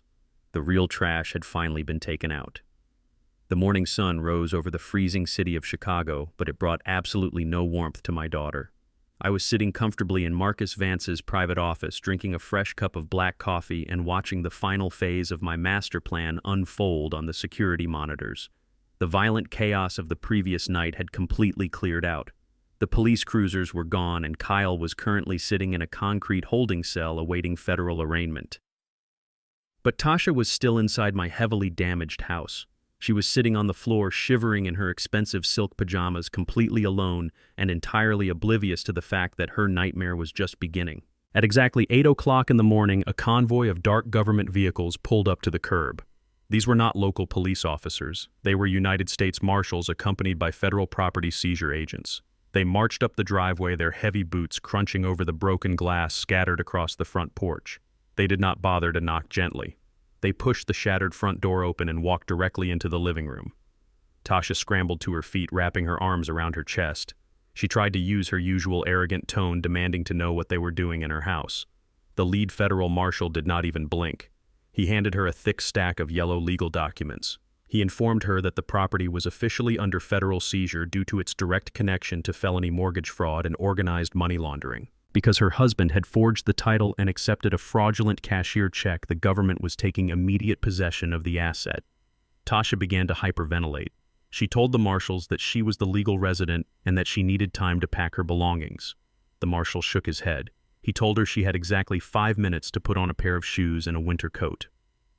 Everything else inside the house, the designer clothes, the expensive jewelry, the high-end electronics, was now classified as evidence and seized property. I watched through the hidden camera as Tasha frantically grabbed a heavy trench coat and a pair of leather boots. She was hyperventilating, tears of pure panic streaming down her face. 5 minutes later, the marshals physically escorted her out the front door. They placed heavy federal padlocks on the broken door handles and stretched bright yellow crime scene tape across the entire front porch. Tasha stood on the freezing suburban sidewalk, watching the government completely lock her out of the life she had tried to steal. She was completely alone. She reached into her coat pocket and pulled out her leather wallet. She walked 3 blocks down the street to an upscale coffee shop, trying to escape the biting winter wind. She stepped up to the counter and ordered a hot latte, pulling out her shiny platinum credit card. She swiped the card through the machine. The screen instantly flashed a bright red declined message. She nervously apologized and pulled out a different card. Declined. She tried a third card. Declined. Tasha stood at the counter, her face burning with absolute humiliation as the barista and the customers behind her began to stare. She did not realize that Marcus Vance had insured every single financial account tied to her name, and Kyle's name was completely frozen by the Federal Banking Commission. She had no checking account, no savings account, and 0 available credit. She was carrying a wallet full of worthless plastic. She was forced to walk out of the coffee shop empty-handed back into the freezing cold. But the loss of her money was only the first part of her punishment. Tasha was a woman who valued her social status above absolutely everything else. She cared deeply about what her wealthy country club friends thought of her. So she pulled out her smartphone to call her safety net. She dialed the number of her best friend, a wealthy socialite she had known for years. The call went straight to voicemail. She dialed another friend. Voicemail. She dialed 5 different numbers, desperately seeking a warm house to hide in and a shoulder to cry on. Not a single person answered her calls. Tasha leaned against a brick wall, staring at her phone in total confusion. But then she opened her social media applications, and the devastating truth hit her right in the face. Last night, while the federal tactical teams were raiding my house, I had Marcus Vance execute a highly targeted digital strike. We took the crystal-clear audio recording of Tasha standing in my living room negotiating with the abusive nursing home. We took the audio of my own biological daughter offering to pay an orderly $500 in cash to heavily sedate me and lock me in a psychiatric ward so she could go on vacation to Hawaii. Marcus did not just send that audio to the police. He sent it anonymously to every single person in Tasha's contact list. He sent it to her country club board members, her expensive yoga instructors, and all of her high society friends. The recording had spread like wildfire. The entire city now knew exactly what kind of monster Tasha Crawford truly was. Her friends were completely disgusted. They had blocked her number and severed all ties. She was entirely canceled, socially ruined, and completely radioactive. Nobody wanted anything to do with a woman who conspired to drug her own elderly father and steal his life savings. The reality of her total isolation finally broke her. Tasha dropped her phone onto the frozen sidewalk. The sky above suddenly opened up, unleashing a brutal, freezing winter rain. The icy water soaked through her trench coat, pasting her hair to her face and ruining her expensive leather boots. She had no money for a taxi. She had no friends to pick her up. She was completely stranded in the brutal Michigan winter. She only had one place left to go. She knew that Marcus Vance was my attorney, and she knew his office was located in the downtown financial district. It was a massive distance away, but she had absolutely no other choice. I watched the security cameras in the lobby of Marcus Vance's skyscraper 2 hours later. The glass doors slid open and Tasha stumbled inside. She looked absolutely pathetic. She was completely soaked to the bone, her expensive clothes clinging to her shivering frame. Her makeup was running down her face in thick, dark streaks, making her look like a terrifying ghost. She left a trail of muddy water on the pristine marble floor of the high-end lobby. She dragged herself over to the reception desk. The elegant receptionist looked at her with pure, unfiltered disgust, entirely ready to call the building security to throw her back out into the street. "Please," Tasha sobbed, her voice hoarse and broken. "Please, I need to see Marcus Vance. I need to see my father, Desmond Crawford. I know he is here. You have to let me see him." Tasha collapsed against the polished mahogany desk, weeping hysterically. She was completely stripped of her arrogance, her fake sophistication, and her wicked pride. "It was not me," Tasha wailed, begging the unbothered receptionist. "It was all Kyle. Kyle made me do it. He manipulated me. He forced me to sign those papers. He was the one who wanted to hurt my father. I never wanted any of this. I am his daughter. He has to forgive me. Please tell him his little girl is sorry." I stood in the shadows of the mezzanine balcony looking down at the lobby floor. I listened to my daughter throw her own husband under the bus, desperately trying to save herself by blaming the man she had willingly conspired with. There was no loyalty among thieves. When the ship finally sank, the rats simply tore each other apart trying to find a piece of floating driftwood. I did not feel a single ounce of pity. I buttoned my tailored suit jacket and turned to Marcus Vance, who was standing right beside me. "Bring her up to the interrogation room," I said, my voice perfectly calm and completely devoid of mercy. "Let us see exactly how far she is willing to crawl." The time for playing games was over. Tasha had marched willingly into the ultimate trap, and now she was about to face the father she had tried to bury alive. The morning sun rose over the freezing city of Chicago, but it brought absolutely no warmth to my daughter. I was sitting comfortably in Marcus Vance's private office, drinking a fresh cup of black coffee and watching the final phase of my master plan unfold on the security monitors.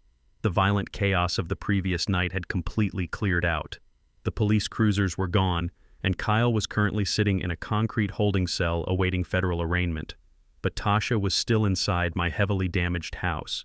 She was sitting on the floor, shivering in her expensive silk pajamas, completely alone, and entirely oblivious to the fact that her nightmare was just beginning. At exactly 8:00 in the morning, a convoy of dark government vehicles pulled up to the curb. These were not local police officers. They were United States Marshals, accompanied by federal property seizure agents. They marched up the driveway, their heavy boots crunching over the broken glass scattered across the front porch. They did not bother to knock gently. They pushed the shattered front door open and walked directly into the living room. Tasha scrambled to her feet, wrapping her arms around her chest. She tried to use her usual arrogant tone, demanding to know what they were doing in her house. The lead federal marshal did not even blink. He handed her a thick stack of yellow legal documents. He informed her that the property was officially under federal seizure due to its direct connection to felony mortgage fraud and organized money laundering. Because her husband had forged the title and accepted a fraudulent cashier check, the government was taking immediate possession of the asset. Tasha began to hyperventilate. She told the marshals that she was the legal resident and that she needed time to pack her belongings. The marshal shook his head. He told her she had exactly 5 minutes to put on a pair of shoes and a winter coat. Everything else inside the house, the designer clothes, the expensive jewelry, the high-end electronics, was now classified as evidence and seized property. I watched through the hidden camera as Tasha frantically grabbed a heavy trench coat and a pair of leather boots. She was hyperventilating, tears of pure panic streaming down her face. 5 minutes later, the marshals physically escorted her out the front door. They placed heavy federal padlocks on the broken door handles and stretched bright yellow crime scene tape across the entire front porch. Tasha stood on the freezing suburban sidewalk, watching the government completely lock her out of the life she had tried to steal.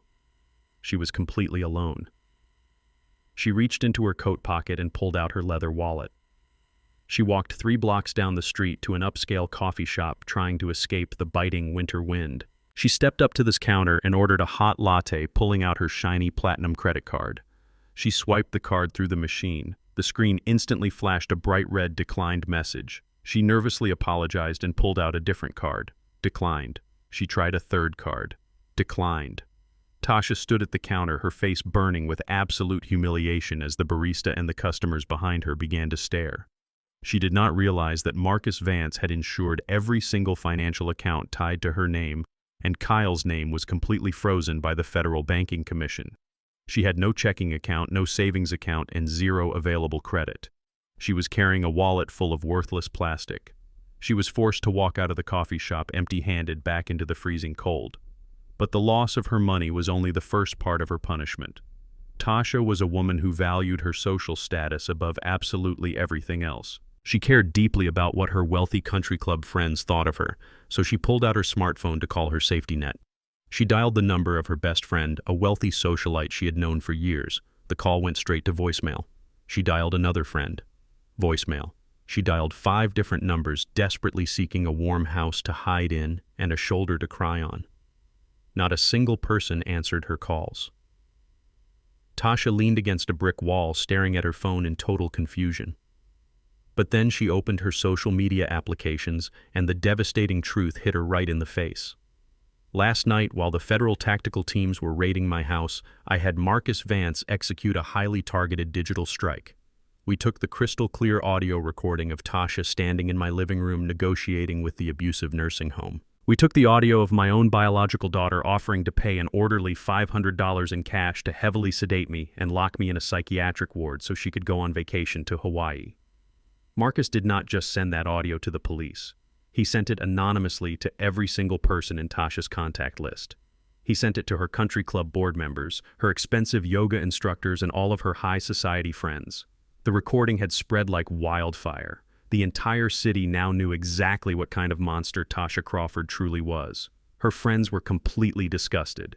They had blocked her number and severed all ties. She was entirely canceled, socially ruined, and completely radioactive. Nobody wanted anything to do with a woman who conspired to drug her own elderly father and steal his life savings.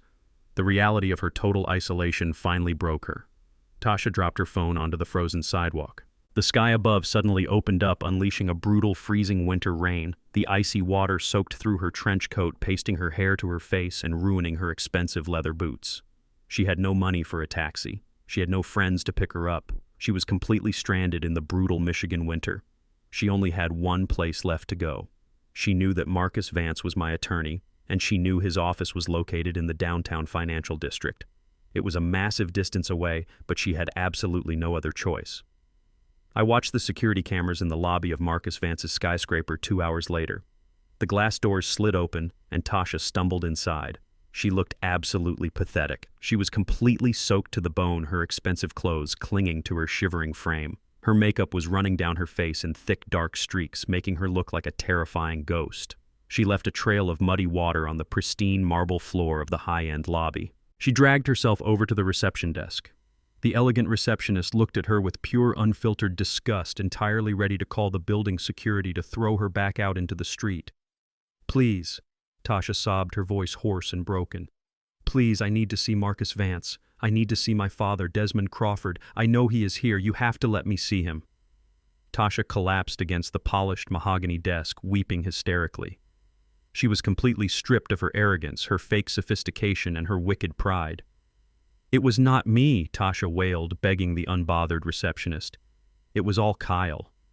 Kyle made me do it. He manipulated me. He forced me to sign those papers. He was the one who wanted to hurt my father. I never wanted any of this. I am his daughter. He has to forgive me. Please tell him his little girl is sorry."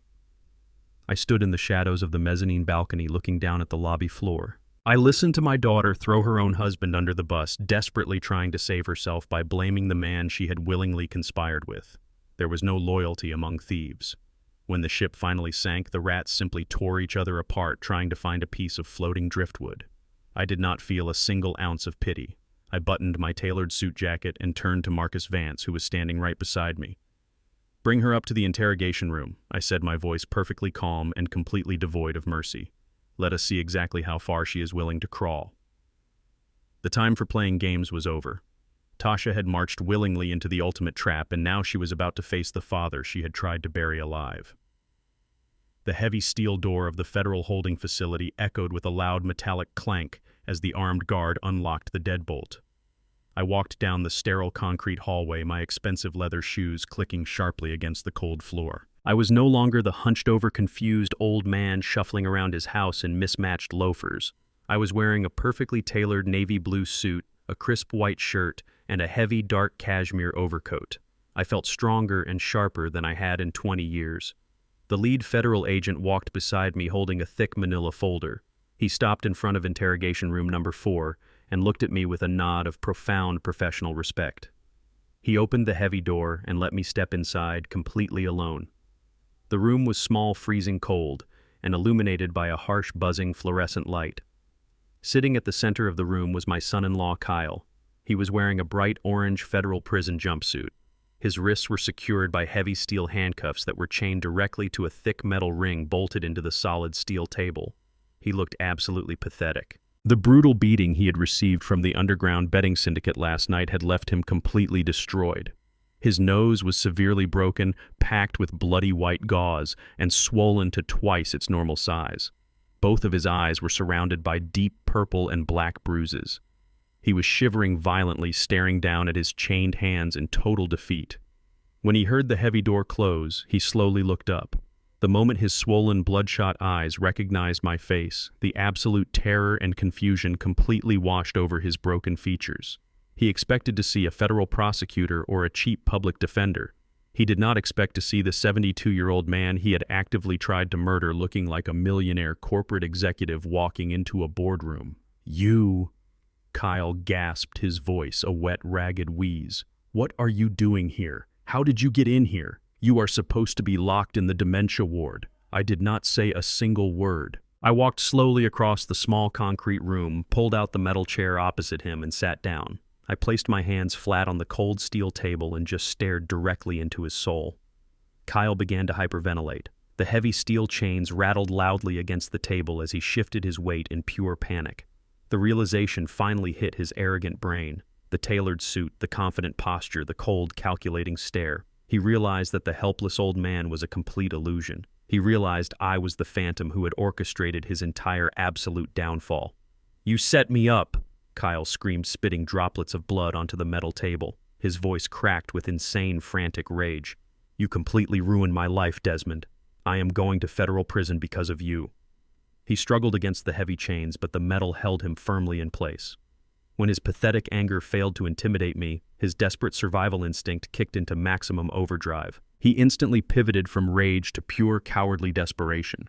Just as my daughter Tasha had thrown him under the bus in the lobby of my lawyer's office earlier this morning, Kyle was completely ready to throw his own wife to the wolves to save his miserable skin. "It was not my idea," Desmond Kyle pleaded, his voice dropping into a pathetic, high-pitched whine. "You have to believe me. It was all Tasha. She was the one who forged your signature on the home equity loan. She practiced your handwriting for weeks in her bedroom. She was the one who wanted to steal the $500,000 so she could maintain her country club lifestyle. I just wanted to invest it and make us all rich." But the crypto market crashed. The syndicate threatened my life. Tasha was the one who found the corrupt doctor. She planned the entire psychiatric ward scheme. I was just trying to protect my wife. "You have to tell the federal agents that she was the mastermind, Desmond. You have to help me get a plea deal. I am your family." I listened to the pathetic rat squeal and beg. I did not feel a single ounce of sympathy for his broken bones or his bleeding face. He was a coward trying to hide behind the skirt of the woman he had completely corrupted. I reached into the inner pocket of my tailored suit jacket. I did not pull out a handkerchief to wipe away his tears. I pulled out my sleek black smartphone. I placed it gently onto the center of the steel table right between his chained hands. I tapped the screen once, opening the audio files I had recovered from the hidden camera in my late wife Vivian's room. I pressed the play button and turned the volume all the way up. The pristine audio recording echoed loudly against the concrete walls of the interrogation room. "I will do it tonight." Kyle's own voice played through the speaker, cold and mechanical. "I am going to cut the gas line under the kitchen stove, just a small, clean incision. It will be enough to fill the entire first floor with gas by midnight." Kyle completely froze. The color instantly drained from whatever skin was not already bruised purple. His mouth fell open in absolute primal horror. When the old man wakes up to use the bathroom and flips a light switch, the spark will ignite the whole place. The recording continued, broadcasting his murderous intent in crystal-clear high definition. "If the old man burns to death in a tragic accident, the house goes straight to you. We take the whole property free and collect the insurance money, and no questions will ever be asked." I tapped the screen, stopping the audio playback. The sudden silence in the freezing interrogation room was absolutely deafening. Kyle stopped breathing. He stared at the smartphone as if it were a loaded gun pointed directly at his forehead. "There is no plea deal for you, Kyle," I said, my voice deep, resonant, and completely devoid of mercy. "You are not a victim of circumstance. You are a cold-blooded, premeditated monster who tried to burn a sleeping old man alive just to cover up your own financial failures. And you are incredibly foolish to think you could ever get away with it." Kyle slumped forward, his forehead resting against the cold steel table. He began to sob uncontrollably, the sound echoing pathetically in the small room. "How did you know?" He whimpered, his voice completely broken. "How did you find out? You are just an old man. You are just a retired mechanic." I stood up slowly, pushing the metal chair back, scraping the legs loudly against the concrete floor. I reached over to the side and picked up the thick manila folder I had brought into the room. It was not just a police file. It was a comprehensive forensic financial audit compiled by my lawyer Marcus Vance and the Federal Banking Commission. I raised the heavy folder high into the air and slammed it down onto the steel table with explosive force. The loud crack made Kyle jump violently in his chains. "I am not a mechanic, Kyle," I roared, my voice filling every corner of the concrete room. "I am Desmond Crawford. For 40 years, I was a senior financial auditor for the Internal Revenue Service of the United States federal government. I spent 4 decades hunting down the most dangerous corporate fraudsters, international money launderers, and tax-evading billionaires on the planet. I tore apart complex offshore shell companies hidden behind layers of encrypted firewalls. And you genuinely thought you could outsmart me with a forged signature and a severed gas pipe." Kyle stared at the thick stack of financial documents spilling out of the folder. He saw his offshore routing numbers highlighted in yellow. He saw the wire transfer receipts to the illegal betting syndicate. He saw the exact digital footprint of every single crime he had committed over the past 8 months. "You walked into my house, ate my food, and treated me like a senile piece of garbage." I continued, leaning over the table until my face was inches from his bruised and bleeding nose. You thought my age made me weak. You thought my grief over my dead wife made me blind. But my mind is a steel trap, Kyle. I watched you tear up my floorboards. I watched you cut the gas line. I watched you bribe the corrupt doctor. I let you sign the fraudulent power of attorney. I let you walk into that title company and accept a marked federal tracking check from an undercover agent. I orchestrated every single step of your absolute destruction. I spoon-fed you the rope, and you happily tied the noose around your own neck. Kyle could not look me in the eye. He squeezed his eyes shut, crying hysterically, completely crushed by the absolute magnitude of his own stupidity and greed. "The syndicate is not going to kill you, Kyle," I whispered, my tone dropping to a lethal, chilling calm. "Because you are never going to walk the streets as a free man again. The audio recording of your murder plot, the bank fraud, the extortion money, the elder abuse, it is all bundled perfectly in that folder. You tried to play a game of chess with a federal grandmaster and you lost absolutely everything. I have nailed you to a life sentence, son-in-law. You are going to rot in a federal maximum security prison for the rest of your miserable natural life." I did not wait for his response. I did not need to hear another pathetic apology or another cowardly excuse. The execution was completely finished. I turned my back on the broken, weeping man chained to the table. I walked to the heavy steel door, knocked twice, and waited for the armed guard to open it.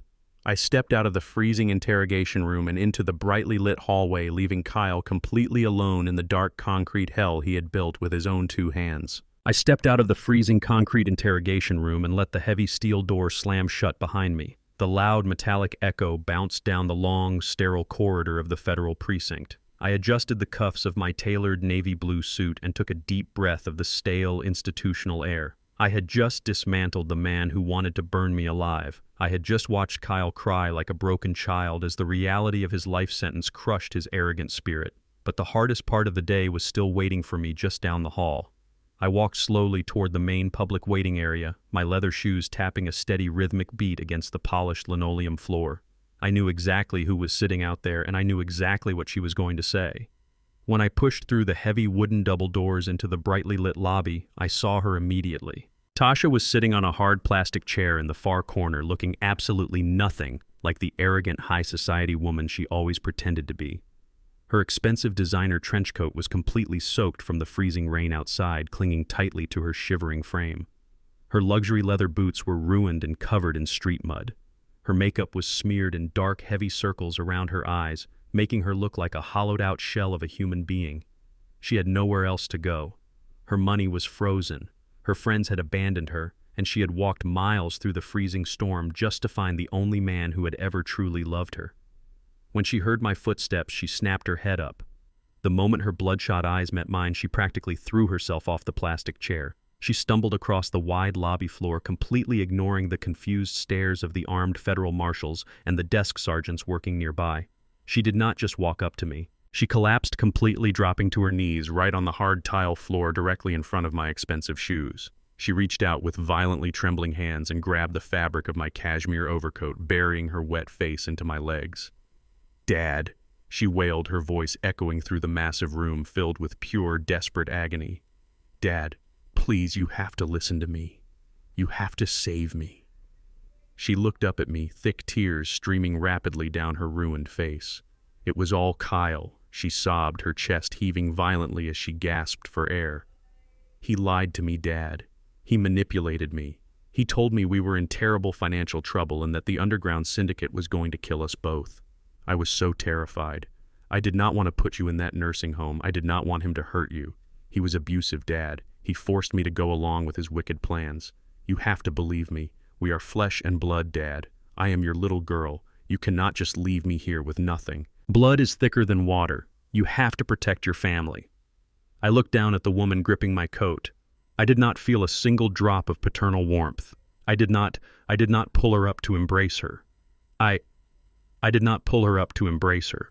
I peeled her desperate hands off my coat and pushed her back, forcing her to let go of me. She fell back onto her heels, staring up at me with wide, terrified eyes. "Flesh and blood," I repeated, my voice dropping to a low, dangerous rumble that commanded the silent attention of everyone in the lobby. "You dare to use those words on me, Tasha.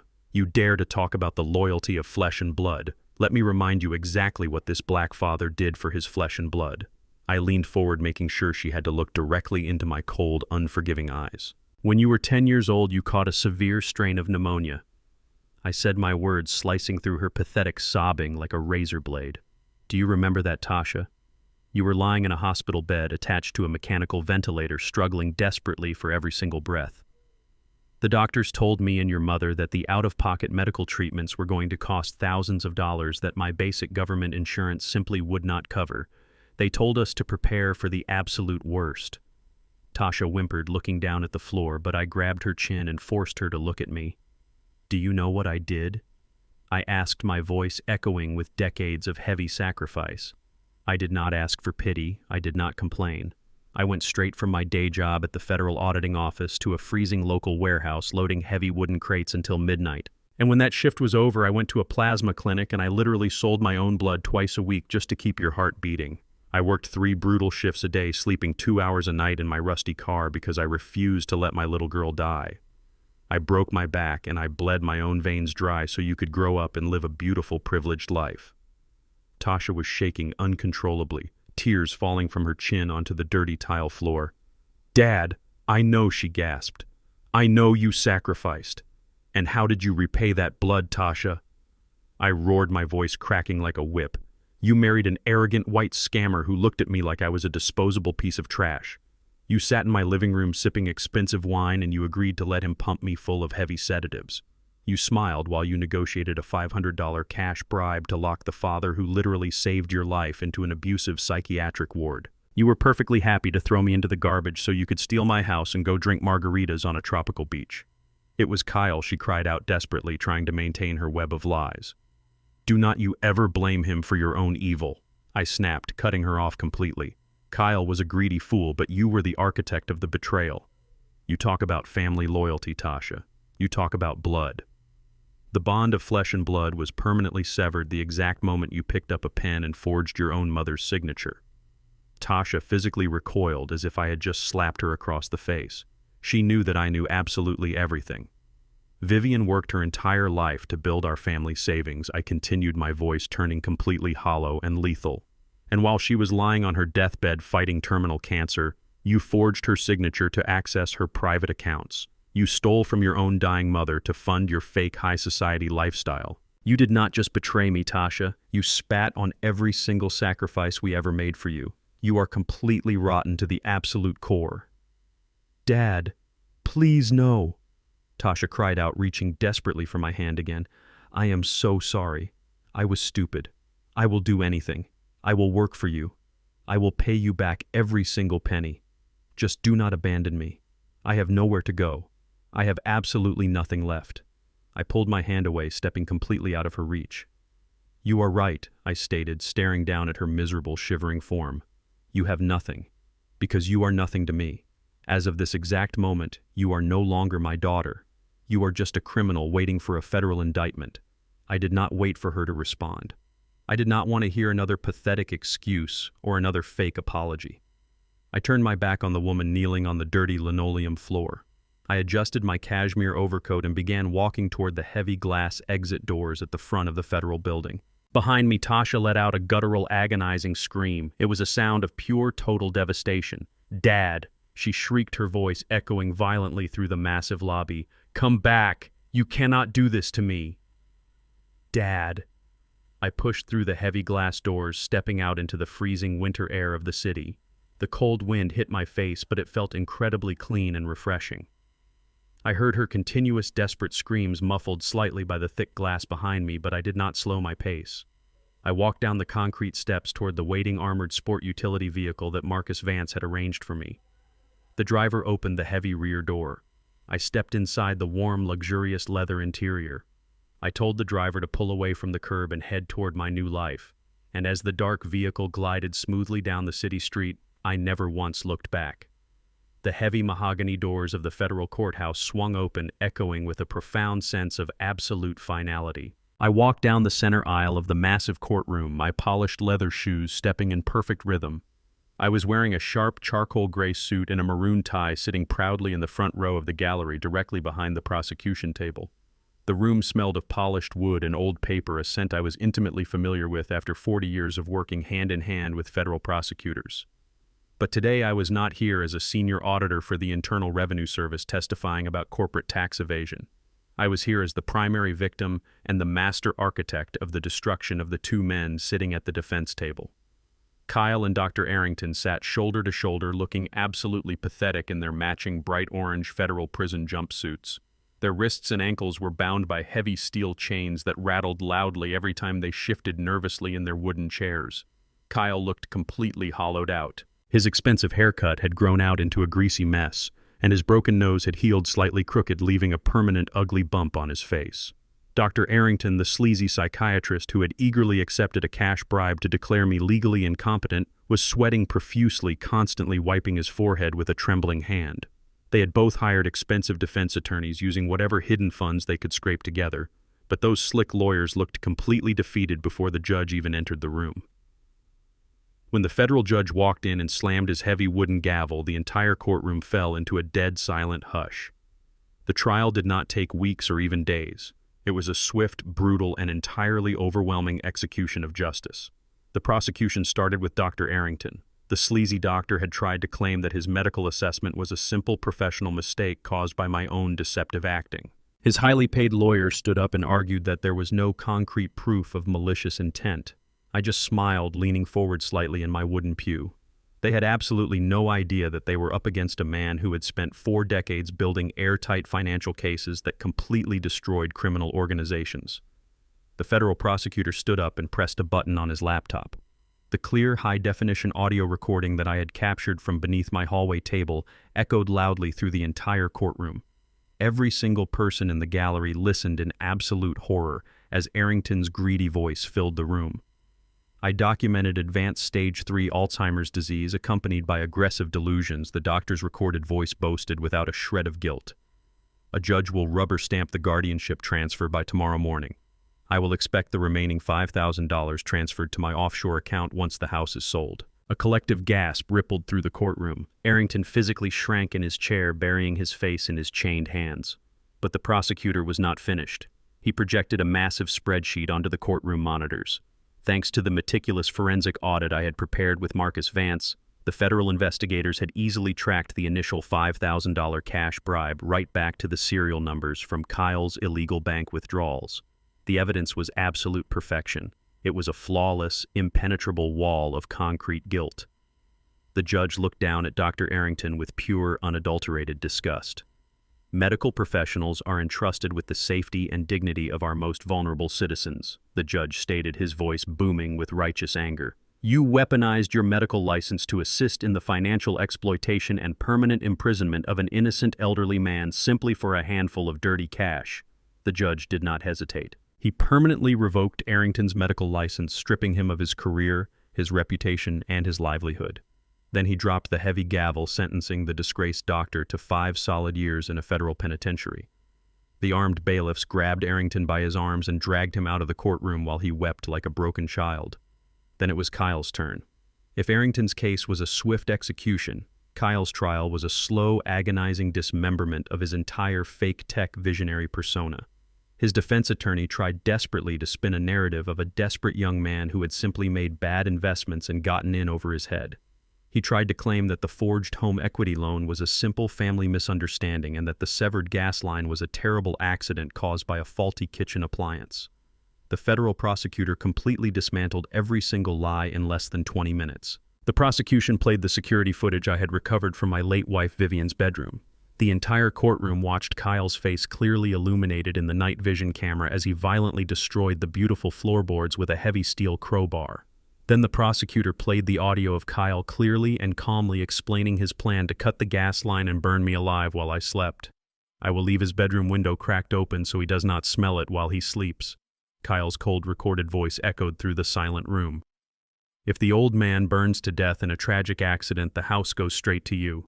We take the whole property free and clear, collect the insurance money, and no questions will ever be asked. Kyle could not look anywhere but down at his lap. The jurors stared at him as if he were a completely different species of monster. The sheer premeditated evil of his plan was fully exposed for the entire world to see. Finally, the prosecutor presented the financial documents. He showed the court the forged signature on the $500,000 home equity loan, proving exactly how the money was stolen. He showed the wire transfers to the violent underground betting syndicate, proving exactly where the money went. And the ultimate masterstroke, he showed the court the fake power of attorney document that I had tricked Kyle into signing. The irrevocable admission of debt, perfectly notarized with Kyle's own signature, sat on the giant projector screen, proving beyond a shadow of a doubt that Kyle was fully aware of his own massive embezzlement and had willingly confessed to it on paper. No lawyer on earth could save him from that mountain of irrefutable evidence.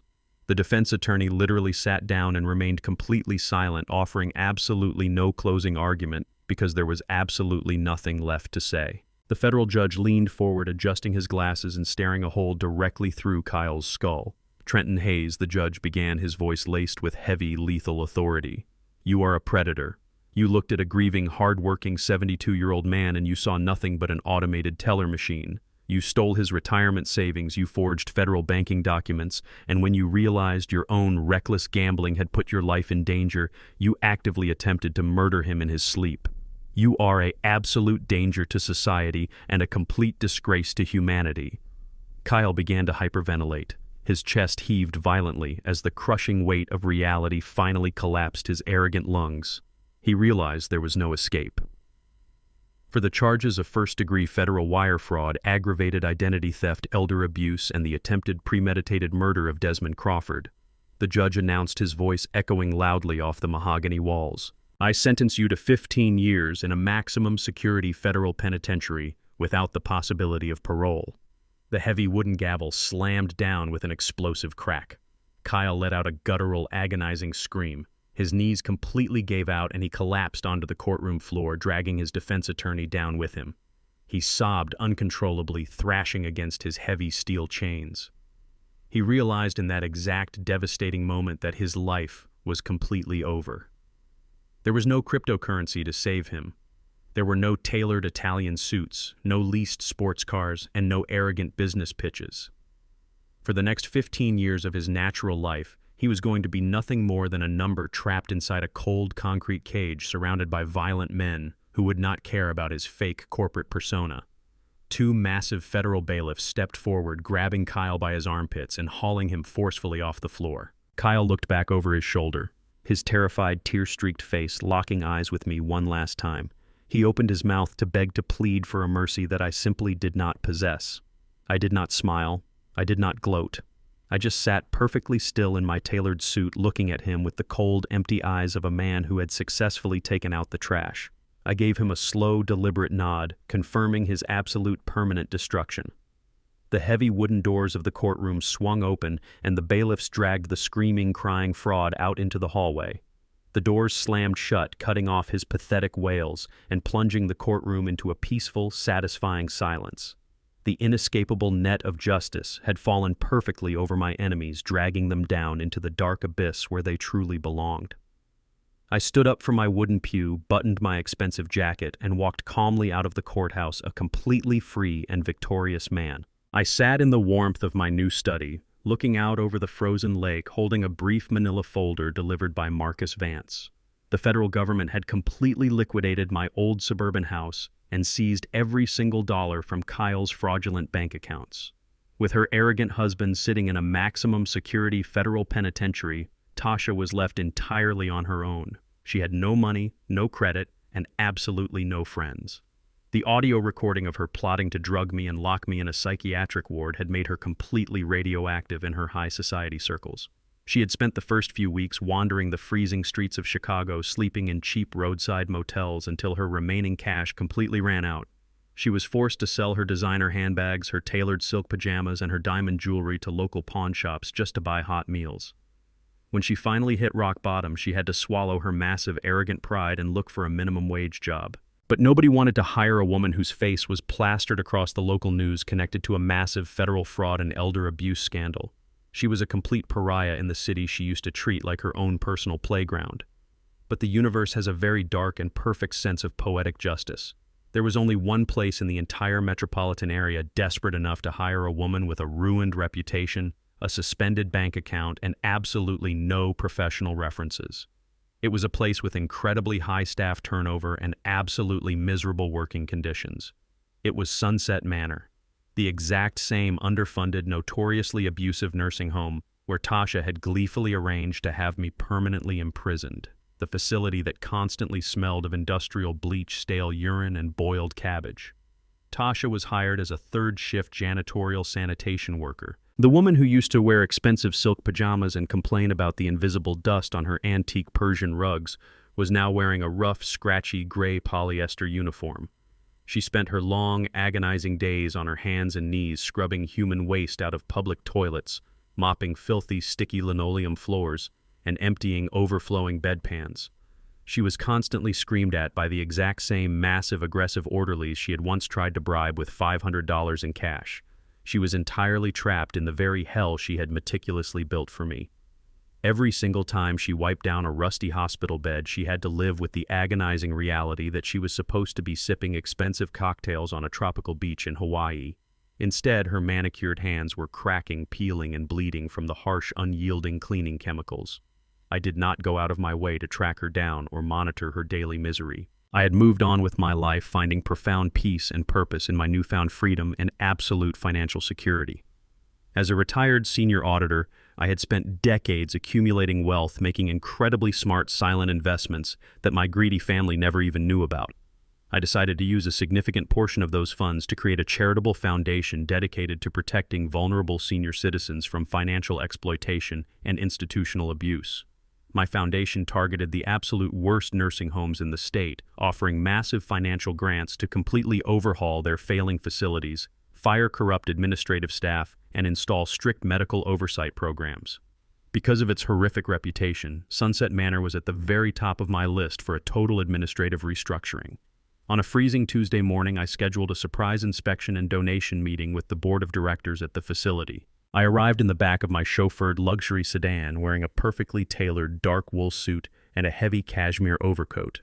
I walked through the sliding glass doors of the miserable building flanked closely by Marcus Vance and two massive members of my private security detail. The facility director was sweating profusely, bowing his head and aggressively trying to impress me, hoping to secure the $1 million renovation grant I was officially offering. We were walking slowly down the long, sterile corridor of the severe dementia ward. The cheap fluorescent lights flickered violently overhead, casting long, depressing shadows against the peeling yellow wallpaper. As the nervous director babbled frantically about his new patient care protocols, we turned a sharp corner into the main recreational room. That was when I saw her. Tasha was on her hands and knees wearing thick yellow rubber gloves. She was aggressively scrubbing the dirty baseboards with a coarse bristle brush, her hair tied back in a messy, greasy knot. Her cheap gray uniform was heavily stained with industrial bleach and dirty brown mop water. She looked completely exhausted, broken, and entirely stripped of her fake sophistication. Hearing the heavy, authoritative footsteps of our approaching entourage, she slowly looked up from the wet floor. Her sunken, bloodshot eyes widened in absolute primal shock. She saw the polished leather shoes, the custom-tailored suit, and the confident, towering posture of the black father she had tried to throw away like a piece of garbage. The sheer blinding shame washed over her face, instantly turning her pale cheeks a deep, burning red. She dropped her plastic scrub brush, letting it splash loudly into the filthy bucket of gray water sitting beside her. She tried to scramble backward frantically, pressing her spine against the dirty wall and lifting her trembling rubber-gloved hands to desperately cover her face. She wanted the cold linoleum floor to open up and swallow her completely whole. She expected me to stop walking. She expected me to stand directly over her to gloat, to deliver a crushing, triumphant speech about karma and revenge. She braced herself for my loud, booming voice, ready to accept the public humiliation she absolutely deserved. She expected me to laugh at her pathetic misery and point her out to the facility director so she would be fired right on the spot. But I did absolutely none of those things. As I walked past her kneeling, shivering form, I looked directly into her terrified eyes for one brief fraction of a second. I did not glare at her. I did not sneer or show a single ounce of anger. My face remained completely neutral, entirely devoid of any emotion whatsoever. I looked at her with the exact same blank, indifferent expression I would use to look at a crack in the painted wall or a stubborn stain on the carpet. I looked completely through her. She was not my daughter. She was not my enemy. She was absolutely nothing. She was just a nameless, faceless sanitation worker, occupying a microscopic space in a building I was preparing to purchase. I turned my head back to the facility director, continuing my complex conversation about structural renovations without missing a single syllable or breaking my steady stride. I walked right past her, leaving her kneeling in a cold puddle of dirty mop water. That absolute chilling indifference was the most ruthless and devastating sentence I could have ever delivered to her fragile ego. It completely shattered the final tiny piece of her mind, proving once and for all that she was permanently, completely, and irrevocably dead to me. The black luxury sedan pulled smoothly into the driveway of my old suburban home. It had been exactly 3 months since the federal tactical teams had kicked down the front door and dragged my son-in-law out into the freezing night. For those 3 months, I had lived comfortably in the secure downtown penthouse provided by my attorney, Marcus Vance, while a premium crew of private contractors worked around the clock on my property. I stepped out of the vehicle and walked slowly up the front steps. The shattered glass from the night the violent syndicate arrived was completely gone. A brand new, heavy, solid oak door stood in its place, securely locking the outside world away. I turned my brass key and pushed the heavy door open, stepping into a space that finally felt like it belonged to me again. The private contractors had done an absolutely magnificent job. They had meticulously stripped away every single trace of the toxic parasites who had tried to steal my life. The cheap modern furniture Tasha had bought with my stolen retirement money was completely hauled away and thrown directly into the city dump where it belonged. The air inside the house no longer carried the faint, terrifying scent of severed natural gas or Kyle's obnoxious, expensive cologne. Instead, the entire house smelled of fresh paint, lemon wax, and rich, polished wood. The kitchen had been completely gutted and rebuilt with state-of-the-art safety valves.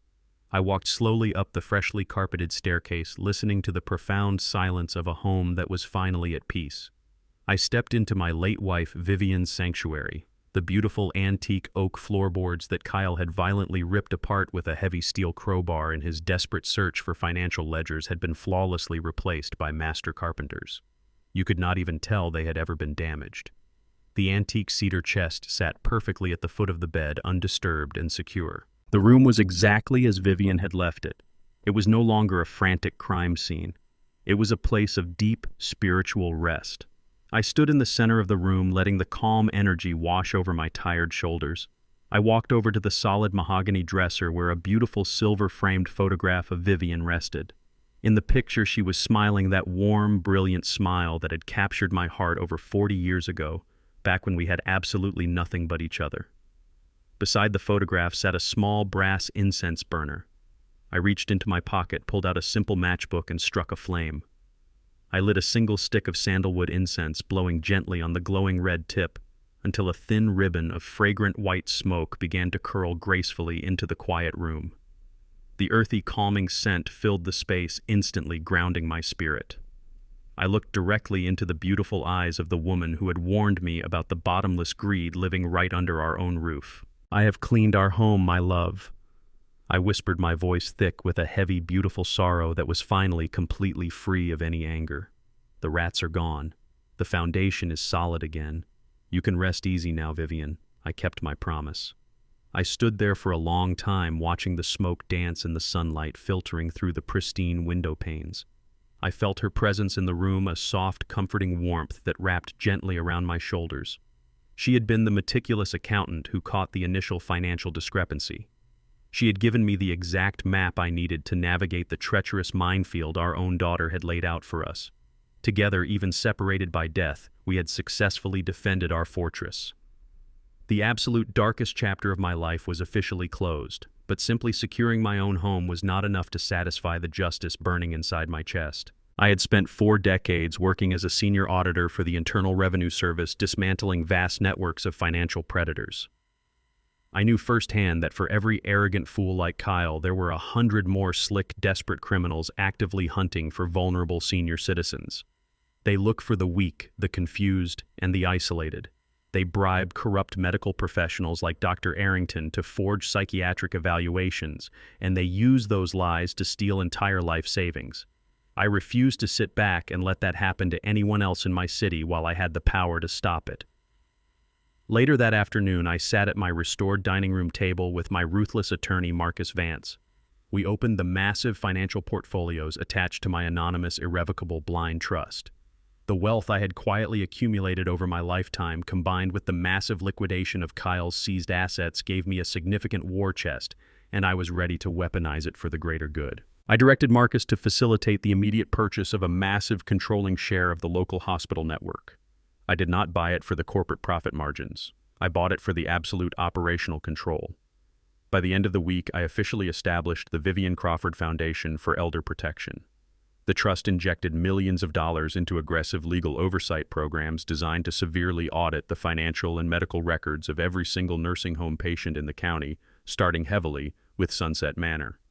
Any doctor who accepted a bribe, any family member who forged a signature, any facility that neglected its residents would immediately face the crushing, devastating weight of my private legal team. We became the ultimate shield for the forgotten. We became the absolute worst nightmare for any predator looking to exploit the elderly. With the complex legal paperwork finalized and my legacy firmly cemented into the bedrock of the city, I walked into my newly renovated kitchen. I took out an old, heavy ceramic mug and brewed a fresh pot of strong, dark roast coffee. I did not add any cream. I did not add any sugar. I wanted to taste the bitter, rich warmth of the black coffee exactly the way I had enjoyed it for my entire 72 years of life. I carried the steaming mug out the back door and stepped onto the wooden deck. The brutal Michigan winter was still holding the city in its freezing grip. A sharp, biting wind howled through the bare branches of the ancient oak trees in my backyard, carrying thousands of tiny razor-sharp snowflakes through the air. Any normal man my age would have stayed locked inside, huddled next to a roaring fireplace, complaining about the bitter cold. But I walked right up to the edge of the wooden railing and let the freezing wind wash completely over my face. I took a slow, deep sip of the hot black coffee, feeling the rich liquid heat my chest from the inside out. I looked out over the quiet, frozen landscape. I was completely alone, but for the very first time in my entire adult life, I did not feel a single ounce of loneliness. I did not feel the crushing, agonizing pressure of supporting ungrateful parasites. I did not feel the terrifying anxiety of sleeping in a house wired to explode. The cold wind whipped violently around my thick wool sweater, but deep inside my soul there was nothing but a profound, unshakable warmth. It was the absolute, unadulterated feeling of pure, total freedom. I was a black man who had built his own empire, defended it against the ultimate betrayal, and emerged completely victorious. The enemies who had tried to bury me were either rotting in a federal penitentiary or scrubbing filthy floors in absolute misery. The scales of justice had been perfectly balanced. I stood on my porch, breathing in the crisp, clean winter air, and for the first time in a very long time, I was finally perfectly at peace. 6 months have passed since the brutal winter night when the federal agents took my son-in-law away in heavy iron chains. Today, the freezing winds of Chicago are nothing but a distant memory. The bright golden sun is beating down on the crystal-clear waters of an exclusive luxury resort down in the Florida Keys. I am sitting on a massive wooden deck overlooking the ocean, a gentle warm breeze rustling through the palm trees above me. I am not alone. I am surrounded by the loud, booming laughter of my old friends from the local Veterans Club. These are men who have seen real wars, men who know the true meaning of loyalty and brotherhood. We spent our youth serving our country, and we spent our adulthood working long, grueling hours in factories and government offices to provide for our families. We sacrificed our bodies and our dreams to build a safe foundation for the next generation. Now sitting here under the warm tropical sun, listening to the ocean waves crash against the pristine white sand, we are finally reaping the ultimate rewards of a lifetime of honest labor.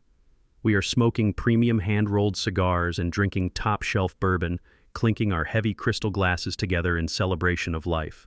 Marcus Vance, my brilliant and ruthless attorney, even flew down from the city to join us for the weekend. He is sitting across the table telling a captivating story about his latest courtroom victory while the rest of the guys listen intently. I lean back in my plush lounge chair wearing a lightweight linen shirt and expensive sunglasses, feeling the incredible warmth of the sun seep deep into my aging bones. This is the exact life I had worked 40 years for. This is the peace I was supposed to enjoy with my family. But fate had a completely different plan, and honestly, I am incredibly grateful that it did. I lift my crystal glass of bourbon into the air, holding it up toward the bright blue sky. I close my eyes and think of my late wife, Vivian. She was the brilliant accountant who first noticed the discrepancies in our household finances. Even on her deathbed fighting a terrible illness, she used her final days to protect me. She left me the hidden ledger and the digital map I needed to uncover the ultimate betrayal. I know she is looking down on me right now, incredibly proud that I did not let those parasites destroy the beautiful home we built together. I took out the trash, and I secured our legacy forever. I take a slow sip of the bourbon, feeling a profound sense of absolute peace wash over my soul. Sometimes I think about the people I left behind in the freezing cold.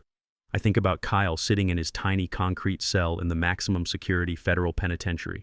He has 14.5 years left on his federal sentence. There are no expensive tailored suits in federal prison. There are no fancy real estate deals or digital cryptocurrency markets. He is just a number completely stripped of his arrogant tech visionary persona, forced to follow strict orders and sleep on a thin plastic mattress. He tried to burn me alive for a quick payday, and now he gets to watch his entire youth evaporate behind thick iron bars. And then I think about Tasha, my own biological daughter, the woman who smiled at the thought of drugging her father and locking him in a miserable psychiatric ward. My private investigators tell me she is still working the overnight sanitation shift at Sunset Manor. She spends her nights on her hands and knees scrubbing human waste off the floor of the exact same abusive facility she tried to bury me in. She has no friends left. Her social circle completely abandoned her the second they heard the audio recording of her vile betrayal. She lives in a cramped, run-down apartment, barely making enough minimum wage to keep the lights on. She tried to steal a massive fortune and ended up with absolutely nothing but a mop and a bucket of dirty bleach water. I do not feel a single ounce of pity for her. She dug her own grave, and I simply handed her the shovel. Society has a very dangerous misconception about getting older. The world tells you that when your hair turns gray and your knees start to ache, you become completely useless. They tell you that you are just a piece of scrap metal waiting to be tossed into the junkyard. They look at senior citizens and see easy targets. They see fading memories and fragile bodies. But they completely fail to recognize the immense, terrifying power of a mind that has spent over 7 decades analyzing human behavior. They mistake our silence for ignorance. They mistake our patience for weakness. I prove to the entire world that a retired black man is not a piece of disposable garbage. I spent 40 years working as a senior auditor for the Internal Revenue Service, hunting down the most dangerous financial predators in the country. I survived double shifts, poverty, and the devastating loss of my beautiful wife. When 2 greedy, arrogant children decided to treat me like an obstacle, I did not panic. I did not cry. I simply went to war using the greatest weapon I have ever possessed, my mind. I built a flawless legal and financial trap, and I watched them march willingly into their own absolute destruction. I reclaimed my dignity, my home, and my ultimate freedom. The Vivian Crawford Foundation for Elder Protection is now a massive, unstoppable force back in my home state. We have hired an elite team of aggressive lawyers and private investigators who specialize entirely in exposing elder abuse and financial fraud. In just 6 short months, we have completely shut down 3 notoriously abusive care facilities. We have filed massive federal lawsuits against corrupt doctors, greedy relatives, and predatory real estate brokers who thought they could easily steal from the vulnerable. We are giving a powerful voice back to the people who were silenced by their own families. We are showing the world that you cannot prey on the elderly without facing absolute devastating consequences. Age does not erase a man's sharpness, it only teaches him when to strike. We spend our lives building fortresses to protect our children, only to discover that sometimes the greatest threat lives right under our own roof. Never let biological ties blind you to financial predators. Respect is a basic human right, not a currency to be traded for an inheritance. When those you love treat you as disposable, you owe them no loyalty. Reclaim your dignity. Gather your evidence in silence, and remember the strongest defense against greed is a quiet mind and a ruthless truth. Did you enjoy my story today? I would love to hear your thoughts, so please let me know where you are watching from in the comment section below. Do not forget to hit the like button and subscribe to the channel for more incredible life stories where the truth always prevails. Thank you for listening, and I will see you in the next video.